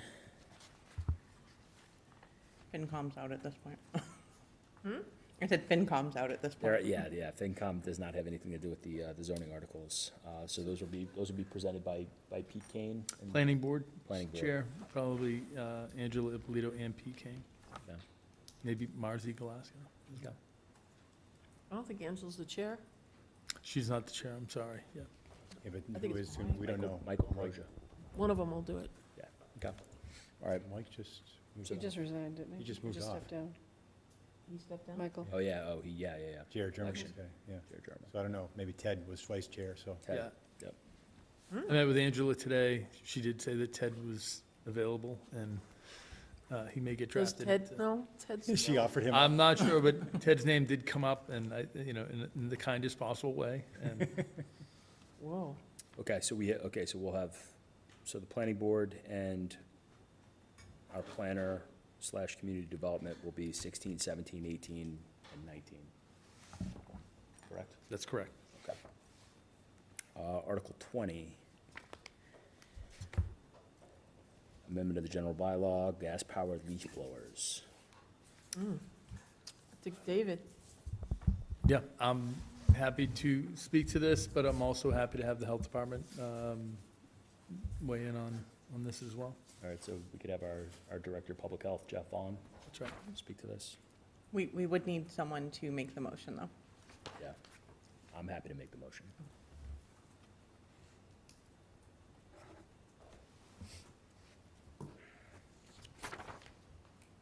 Okay. Article 21, acceptance of easements for public parking and sidewalks at Elm Place. You're up there. Do you want to stay up there? Sure.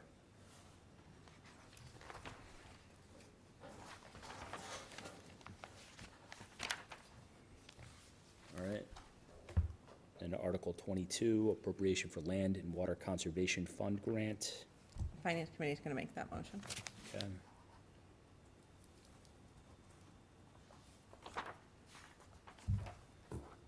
And Article 23 is a citizen's petition, We don't have to. so yeah, we don't need to do anything. Any additional questions, comments regarding the warrant? I don't know, just having gone through it now, I think maybe we could get it done in one night. You think? Yeah. I'm optimistic. I'm We'll optimistic. practice I, again. I'd be very skeptical. I know. Okay. We will move on. Thank you. We'll move on to the consent agenda, which is designed to expedite the handling of routine and miscellaneous business of the board. The select board may adopt an entire consent agenda with one motion, and at the request of any board member, any item may be removed from the consent agenda and placed on the regular agenda for discussion. So I would like all of these placed on the regular agenda. Okay. I'm sorry. Because we're getting out of here too early? Or- No, I'm not going to be voting yes on all of them. Okay. So we can just take these one by one. Discussion and possible vote to appoint SHERYL Levenson as a new member of the Council on Aging to fill a vacancy with a 3-year term expiring in 2026. So moved. Second? All in favor? Aye. Aye. Thanks. Discussion and possible vote to add one additional seat to the Master Plan Committee and appoint TAMY-FEE MENEIDE to a 1-year term expiring in 2025. Is that June 30 of 25, Diane? Yes. Okay.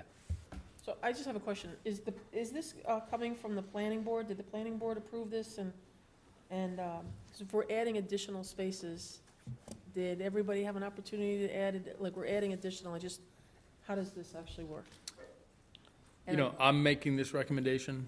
I've worked with TAMY-FEE. We need, over the last couple of years, we need a diverse committee. We need representatives from diverse groups. Tammy has worked with us on a number of initiatives, and I think she'll add a perspective that will be invaluable. So, Okay, so my only question is that supposed to come from the planning board, though? no, it's the select board's prerogative to appoint members. I'm making a recommendation to the select board. Okay. I'm good with it. Yeah, I'm good with it. Motion. I So moved. moved. Second? All in favor? Aye. Aye. Thanks. Discussion and possible vote to allow Reach Arts to hang a banner on the porch railing at 89 Burrrill Street from June 10th to June 29th to promote their annual garden walk event. So moved. So moved. Second. All in favor? Aye. Aye. Thanks. Discussion of possible vote on one-day liquor licenses. Far from the Tree, 108 Jackson Street, Salem, Farmers Market, Sundays, June 9th through October 27th, 2024, from 10 a.m. to 1 p.m. So moved. Second. All in favor? Aye. Aye. And just for clarification, these are all basically these are just vendors at the farmer's market, right? Just for everyone's understanding, this Yeah. isn't kind of like a drinking fest on Sunday morning, Right. Town Hall lawn, right? Just so, It's just just want to make sure everyone's clear, yeah, okay. 1634 Meadery LLC, address 2 Lakeman's Lane, Ipswich, Farmers Market, Sundays, June 9th through October 27th, 2024, 10 a.m. to 1 p.m. So moved. Second. All in favor? Aye. Aye. Granite Coast Brewing, 77 Main Street in Peabody, one-day liquor license requests totaling 5. First, Pride Day, Town Hall Lawn, Saturday, June 1st, rain date of June 2nd, 4 to 7 p.m. July 3rd, fireworks, Town Hall Lawn, Wednesday, July 3rd, with a rain date of the 5th, 5 p.m. to 9 p.m. Summer concert, Town Hall Lawn, Wednesday, July 17th, 2024, no rain date, 5:30 to 8:30. Summer concert, Town Hall Lawn, Wednesday, August 7th, no rain date, 5:30 to 8:30. And the Swampscott Block Party, Humphrey Street, Saturday, August 10th, with a rain date of August 11th, 1 to 5 p.m. On the rain date, 12 to 4 on Saturday, August the 10th. So moved. Second. So I have a question on this. Do we have a limit on same-day liquor licenses? How many you can have in a day, basically, is that what you're asking? Well, how many we can give out total? General, yeah. Is there a limit? I don't believe so. There's nothing that I've received or read from the ABCC that dictates that. We can approve as many as we can here. All right. The reason I'm asking is because on the block party, I just want to make sure that if we have, if we have businesses on Humphrey Street that want to have a liquor license to bring their products outside. So, for example, we have a couple vendors who have, we have great restaurants, and maybe they want to put a couple tents out and extending from their businesses. I just want to make sure that we have enough same-day licenses that they can also get licenses. We'll look into it. I do believe that we can issue as many as we would need for Okay. these events, but, I will tell you, most of those, the restaurants that want to do that usually have them stay on their property because of just Liability. yeah. liability, yeah. Yeah. Because they would have to then go out and get additional insurance. Yeah, to meet the town's requirements, which can cost several hundred, if not Yeah. up to $1,000. We heard for the great, event. feedback from small businesses about, the block party. Yeah. We're bringing thousands of people to their front door, and if they're open and they're busy, it creates a real synergy. I will say, I have heard some feedback from some of the non-food restaurant vendors that have difficulty because it's on a Saturday, like the local barber shops and things of that nature. Parking. Don't have that ability to really, so maybe next year we look to see if the Sunday is an option because they're not open anyway or whatnot, so I have heard that, but. Yep. Danielle, I've heard that too, and I did talk with Marcy about, is there a way that we can actually do like a small business kind of Saturday or Sunday too that would help, just say, we're not gonna have a block party here, but we're gonna really drive small business, shopping and Right. and try to incentivize that somehow with some focus on some of those businesses, That's a good idea. All right, so we have a motion that was seconded. All in favor? Aye. Aye. So I need to abstain or vote no because I'm just not in favor of summer concert series. I'm in favor of the others, but not summer concert series, so I will abstain from that. All right, we'll move on. Notch Brewing, 283R Derby Street, Salem, one-day liquor license request totaling 1. Summer concert, Town Hall lawn, Wednesday, August 14th, 2024, 5:30 to 8:30. So moved. Second. All in favor? Aye. No. No? Okay. All right, Coastal Mass Brewing, 95 Rantoul Street, Beverly, one-day liquor license request totaling 3. July 3rd fireworks, Town Hall lawn, Wednesday, July 3rd, 5 to 9 p.m. with a rain date of July 5th. Summer concert, Town Hall lawn, Wednesday, July 10th, 2024. No rain date, 5:30 to 8:30. Swampscott Block Party, Humphrey Street, Saturday, August 10th, 2024, from 12 to 4 p.m. with a rain date of August 11th, from 1 to 5 p.m. So moved. Second. All in favor? Aye. Aye. Abstain Okay. because of the summer concert series. Okay. East Regiment Beer Company, 30 Church Street, Salem, one-day liquor license request totaling 3. Strawberry Festival, Town Hall lawn, Sunday, July 23rd, 2024, 4 to 8 p.m. with a rain date of the 30th of June. Summer concert, Town Hall lawn, Wednesday, July 24th, 2024, no rain date from 5:30 to 8:30. And the Swampscott Block Party on Humphrey Street, Saturday, August 10th, 2024, from 12 to 4 with a rain date on August 11th from 1 to 5 p.m. I just want to say on this one, you know, the Strawberry Festival, just because of all the kids that are there and the fact that the high school football team really puts on a big piece of that, I would prefer to not see liquor there for that purpose, just so that we're cognizant of not promoting that type of atmosphere to our high school kids. I think that sends an important message. I'm a no on that too. You know, that's the only one that I would say is really, it's something for the kids. And I think that, you know, as much as we all like to have a drink and a beer and whatnot, I think it's really important for the high school kids to really understand that we don't need to have drinks at everything. So that's my 2 cents there. I'm, you know, certainly go along with it. But I just want to put that out there. That is, you know, just something I had a feeling about. Okay, reading the room, I'll make a motion to, basically, for East Regiment Beer Company to incorporate just the summer concert and the Swampscott Block Party, since I don't think we have the votes for the Strawberry Festival. I will tell you that that's a funding source for that, for the music, is the beer vendors. So we can come back to that. I'm not sure how Katie would feel about it, but for the moment, we could, you know, approve the two, and Yeah, we can just, Might be another opportunity, though. I think there may be another opportunity to think about when we have that event. There may be another. That's the parade. I know. It's the parade, the Strawberry Festival, there's a concert afterwards. in East Regiment, this would be year 3 of their Yeah, support for, yeah. You know, for the Strawberry Festival. And they pay for the concert, the sound engineer. That's how we make that work. Yeah. We don't have money in, like, the budget for these things. Right. It's, Right.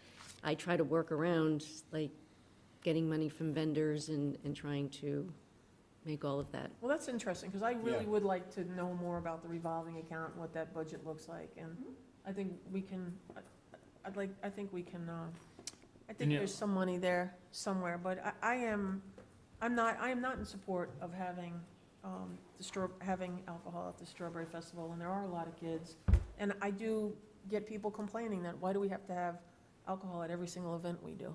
So, you know, which we don't now. We don't. right, But- right. But still, I hear your other point.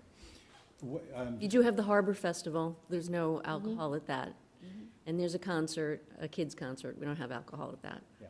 Um, So just say a little bit more, Danielle, since you're here, or Sean. When, what you just said made me think, are we getting, say a little bit more about East Regiment, let's just be specific. Okay, so the What beer, they're at actually all of these. 'Cause I just see them there, and they're, you know, you're actually paying for it, so I'm thinking, like, is this just, it's a nice thing for them to be involved with, but I'm not seeing that we're actually getting some kind of net benefit, but it sounds like Right. we are. We are. So for the concerts, that's really been new for us to have them at the concerts. I have noticed that there's a lot more people at our concerts now that we have not just a beer vendor, but food trucks. So there's a lot more people coming to it, which is great because where I fundraise and get sponsorships for the concerts, the town doesn't pay for the concerts, so I have to get sponsorships for all of them. And those sponsors have their names on there. And where was I going with this? Well, just To understand Yeah, Easter egg. just be very specific. You're just saying sponsorships. It sounds, very little vague. Like, basically, So this the year's, vendors are giving us enough money to actually pay the band? so for the That's what you're saying, concerts, or- for the concerts, no. Okay. For the concerts, I get sponsorships from Eastern Bank and from Sagan Insurance, not Sagan Insurance, Sagan Realty. Yep. They're our premier sponsor this year. The food truck that's there and the beer garden that's there do not give us anything because it's new for them. Okay. It's new for us. Okay. So I'm thinking a couple of years into this, because we're only 1 year into this, a couple of years into this, we've proven that you can afford to give us I see. something. And maybe it's, for the farmer's market, it's $20 to go. So for some of these other things, it's, we've kept it the same. It's $20. But maybe at some point, we can change that fee structure for everybody and, Well, these are 50, aren't they? The one-day liquor licenses are $50? well, yes, so they have to get a one-day liquor license, but that goes to the police department. So the recreation department doesn't charge them a fee for that. But for some of these special events, I do. Like East Regiment gives, at the Strawberry Festival, gives us $1,500 to be there. The block party, the 3 different beer gardens all gave $500 apiece to pay for the bands. The same thing for the Strawberry Festival. I have, the Fireworks Festival. I have 2 beer gardens there because I'm expecting more volume of people, and they're going to split the cost of the bands. So I think that, at the fireworks festival, for example, I've been to those events, and I'm in line for beer, and their line is pretty long. So I have to think that they're making a decent amount of money off of our events, right? So I don't Right. think it's unreasonable for us to increase what they pay, or, to somehow see a piece of the proceeds, or however you want to work it, so that it can, compensate for other things, maybe like the Strawberry Festival, when we don't have their presence there. It just seems to me like, I've been in a lot of events, and those lines are always long, right? So they're definitely making money, and it seems like we should be able to capitalize on that. I right? want To to fund the rest of this stuff. totally agree, Danielle. I have talked so many times to our rec director about, just creating these types of events. We haven't had these events for a long time, like having. Ever. And they're Yeah. awesome. It's great. So when I first started here, I was like, why don't we have more, Yep. events that really can bring people together? And part of it is, I know everybody thinks, oh, geez, alcohol at all these events, but, even parents actually want to show up and have a beer or a cup of alcohol and enjoy music. And for me, I remember a few years ago, right, it was probably during the pandemic, we had kids' bouncy houses, and I got a call from a couple of select board members, like, why? And I was like, because parents need to get out too, and they have children, they want to bring them. It's not unheard of. I travel around. I go to Portsmouth, I go to Gloucester, I go to Beverly, I go to Petey. These communities are all celebrating events responsibly. Now, I know that there's concern about folks that overconsume. We haven't had those problems in Swampscott, and I would hope that we wouldn't, but it does bring people together. Danielle, I'm really proud of the fact that we have all these events now. I know people think that they're just fun parties. They're not. They address mental health issues. They address isolation issues. They address, so many things that we need people to really think about. They build community, probably better than most of the other things that we do. And I want to see more of them. I would love to see more summer concerts and more people just coming down, walking down, and just enjoying being in, this town. We do have to kind of think about money. I'm always pressing Danielle. I was like, every time we have so many wonderful rec programs, and I'm like, we got to generate revenue. We need to get more people to help sponsor, and we need a piece of the action. Like when we have folks with their food trucks here and they sell out, wonderful, but we have we have costs, we have staff, we're pulling these places together, location. We've got the location. Right. We should be able to generate some additional revenue, but we needed a proof of concept. Now that we have it, I think we can lean in a little bit and say, all right, how do we actually, Capitalize. get a little piece of the funding that can help us, do more? No, so as someone who started a lot of these events back in 2019, there was no proof of concept. I mean, when I talked to Bentwater back in 2019, they were like, well, how many people are going to show up, Dave? It's like 100, 200, 1,000, I don't know. But we had the first event, and really the only rule was, let's do this event, let's do it safely, and let's make sure that we can do it again. And so that's worked well, and that's resulted in these additional opportunities. But for every summer concert series that you have on Wednesday nights, I mean, it's $1,000+ depending on the band. Well, it's more than that. It's well, at no, least 1,500. It's the band plus And the sound. Yeah. So these don't come at we love to have these events. We love to do more. We don't do enough. We should be doing more. But Stop. No, I know. But, You sound like my boss. well, I mean, look, I've taken it upon myself. This year when we do the Bentwater Day at the beach, this is going to be year 5. So that's incredibly exciting for something that was just an idea, and we weren't sure how many people were going to attend. So I'm incredibly excited to see this. I think it's great that we're doing these events. I think it's great that we've done these events safely. I think it's great that we've built these relationships with our public safety officials, so we can so we make sure that it's safe for the public. But I just want to thank you, Danielle, for working hard, and the Rec Commission for working hard and supporting these events and doing. It's really been my pleasure. It's what I love to do, and that is building community. And that was what I was asked to do years ago, is can you build community here? And we found a way to do it. And with the concerts and with all of these things, but I have to tell you, the beer gardens and the food trucks have been that add-on that we needed. And I see people coming down by themselves, just coming down by themselves.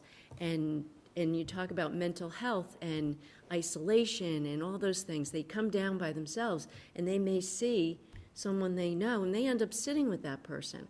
And they wouldn't normally maybe call that person up and say, hey, you want to go take a walk? Right. They're just, I mean, people are insecure, I think, about those things. But I see them come down, and I'm at every single concert.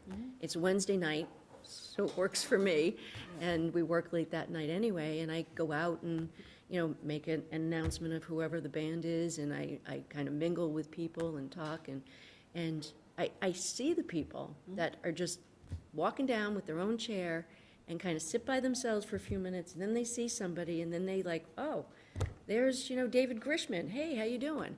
And end up sitting with him and his family, and that is like so important. It's so important.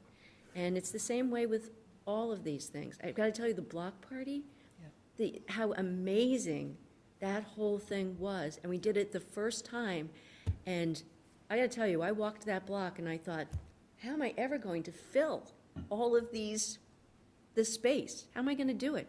And we had people that were on a wait list. Wow. So this year we're going to extend it down even further, down to Nordhaven. Wow. I'm going to get Don out there selling his Swedish meatballs and see how great that restaurant is. Dockside is like so excited about participating in it, but It's great. You're doing a great job. Thank you. It's a stark difference from what it used to be, and in keeping with tradition with the Strawberry Festival and all that. Yep. I mean, it's helpful that I have Jackie in my department.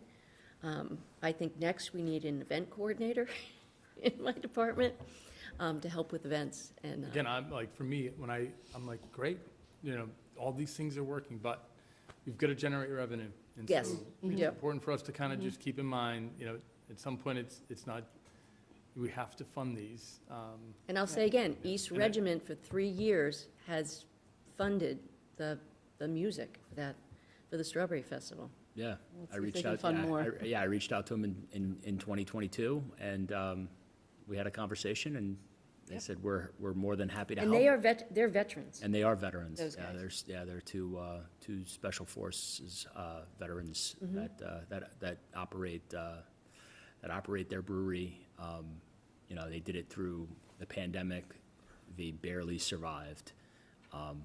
And, you know, we gave them an opportunity to really engage with the 15,000 residents within the town of Swampscott. And, you know, they took a chance on us, we took a chance on them. So I certainly appreciate their, you know, their relationship with the town and their support of our events. And just to that point, you know, we have all these events on Wednesdays that run opposite could to our change meetings. that. I think we can't change the dates of the Wednesday concert series, but we can change the dates of our select board meetings. So I would propose that during the summer, July and August, we meet on a day other than Wednesday evenings, so the 5 of us, as well as the public, can attend these events, so we can have even greater attendance and We have our meetings build there. community. At the beer garden. Yeah. Well, I also think it's good that the public sees the board out Yeah. and gets a chance. I was only to- kidding. Yeah, you guys can introduce the bands. Yeah. There we go. Okay, so, Where, So where are we? where do we So- leave it with that? yeah, East Regiment, and maybe this doesn't matter to people that have concerns, but in terms of where the parade comes and where the kids are, and I think there's like other things for kids there. at So the same that's the time, other where- the other point. Versus where the beer garden is. Where I put the beer garden Yeah. for the concerts is like Not- way, not way concerts, in, Danielle. I know, but way in the Really- back. There's a reason I do that. Yeah. It's not in your That's not in face. question, it's really It's the not in your Strawberry face. Festival is the only thing It's the in same thing with the festivals. Yeah. It's in the back. It's opposite of where the concert is and where, say, the football team is selling strawberry shortcake, and it's just opposite ends. Again, I do it on purpose, to separate that. I will say if the Strawberry Festival is a concern, but still funding the band is not, the Pride and Juneteenth events that are under the Select Board Community Events line of the budget for this year are coming in under, so you do have an additional $1,500 that could be spent on the band if you want to put your money that way. I'm also interested in knowing, you know, what's in that revolving account. That's not the revolving fund, that's the general fund. That's the general fund. I know, Oh, but you also have a revolving account, Mary Ellen recreation knows the revolving budget. account. I know the accounts. Yeah. We'll get you the revolving account information. Yeah, I appreciate, I think we can balance a lot of these priorities. I appreciate the concern about too much. I think we have to, you know, we have to kind of ease into some of these things. So for me, it's just, you know, trying to strike that balance. There's a lot of good things going on, Danielle, and you and Jackie can feel great about I that. can't wait for movie nights this Yes. summer Yes. with that, new screen. the new screen. Very When cool. when are you taking delivery of the new screen? As soon as possible, I contacted the company. They were excited for me because when I first called them and asked them about it, I was like so enthusiastic about the whole thing. I'm like, yeah, but it's got to get through capital improvement and finance and Still has to go through the town board. I meeting. know, it still has to go to town meeting, And it's but, for FY '25. and we're getting there. It's going to be a game changer. Yeah. It's going to be It's a very cool concept. so wonderful. We talked about it at our rec meeting. I think our first movie is going to be down on Fisherman's Beach. Yeah. And the movie's going to be Jaws. Yeah. And then we can do a I think kids' you can movie. use it for karaoke, too. Yeah, yeah. And then we could do a kids' movie, the same thing, Finding Nemo. And you can do the movie at like 7 o'clock at night when it's still bright out, and the kids can still go to bed early. Yeah. That's the biggest complaint I get, is like, why are you showing this movie after 9 o'clock at night? Right. Because it doesn't get dark, so you can't Right. play it, so Yep. No, it's a I'm very looking cool forward to concept. it, but. Okay.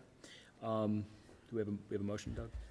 I did make, so. You have a motion So for we this? still want to kind of stick with Strawberry Festival, no alcohol after that conversation? Well, I'm still on Strawberry Festival, no alcohol.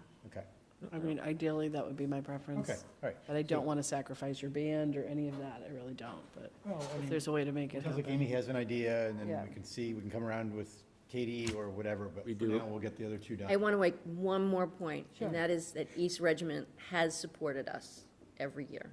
But And- there may be another opportunity to schedule them for another event. I'm just making my I point. know, but we Well gotta taken, I find a understand. compromise here. I don't know, they're good, they've been they're veterans, I just think that, We love them. Yes, I We're gonna don't want engage them with to, face any difficulty Just because trying of to this. work all the angles. We're just trying to balance it.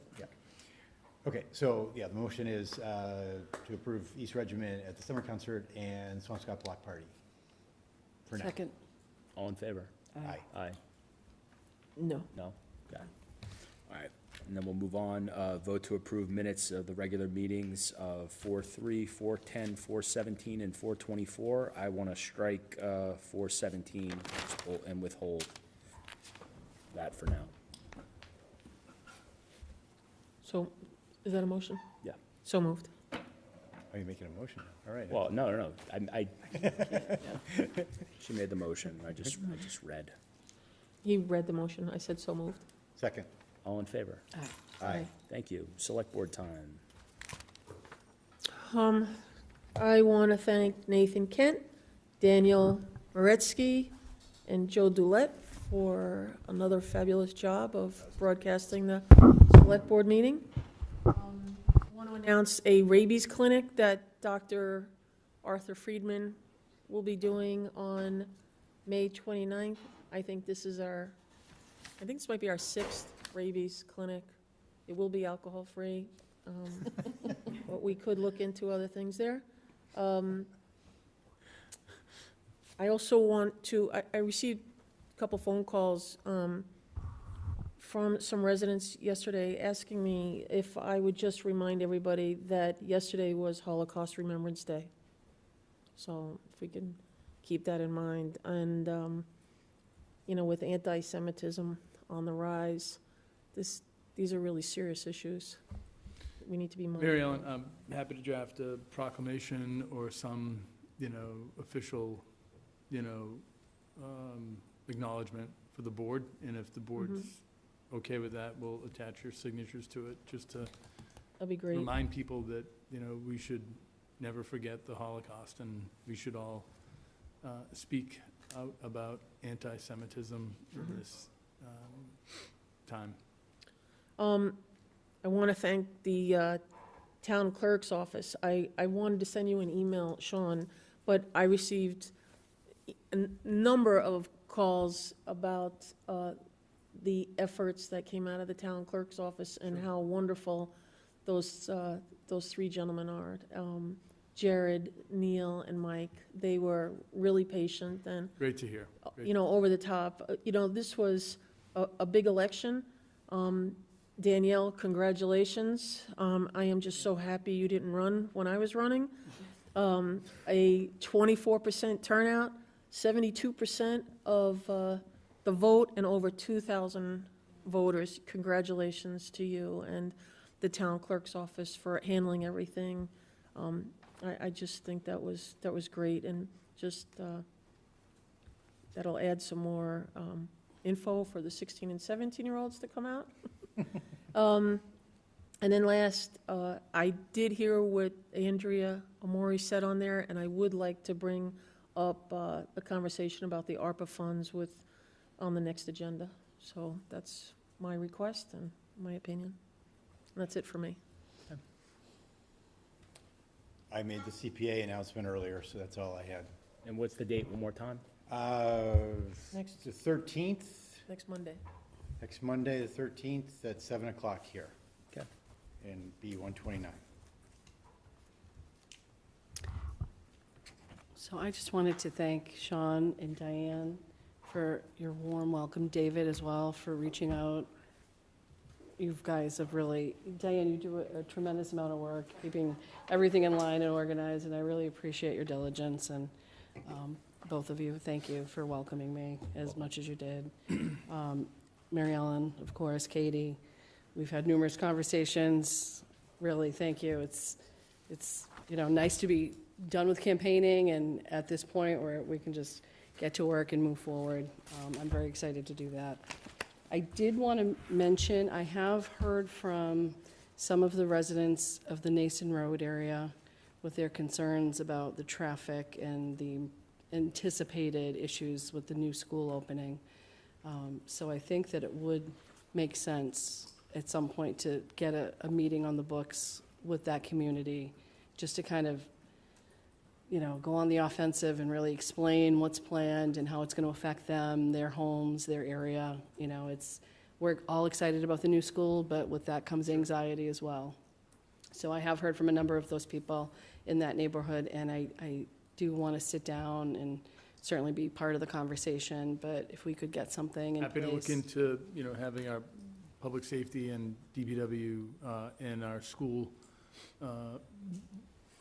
building committee kind of coordinate a meeting. Yeah. I do think, a few neighborhood meetings, especially, in June, school gets out, Yeah. It would be helpful to get down there and just talk a little bit about traffic patterns. Traffic patterns are gonna evolve over the first couple of weeks of school, and we're gonna have to really think about how we address, traffic patterns that are gonna be a concern in some of those neighborhoods. We know already that, Right. there could be some complexities, so. They've heard bits and pieces about speed bumps and permit parking, and then someone else heard that they didn't have a budget for traffic anymore, so there's all kinds of rumor floating around out there, and I just think that leads to more apprehension and anxiety. So if there's something that we can tell them, I think that they deserve that, and they certainly deserve to, have an update. I did speak to the superintendent of schools about it. I spoke to the school committee chair about it, vice chair also, and they kind of are of the mindset that it's a town select board issue. So again, I'm happy to be part of it or be a select board representative for it for the community. But I would like to see if we could get those scheduled in the near future. Absolutely. Yep. Thanks. That's really all I had. I don't have anything additional, so I would entertain a motion to adjourn. So moved. Second? All in favor? Aye. Aye. Thanks, everybody.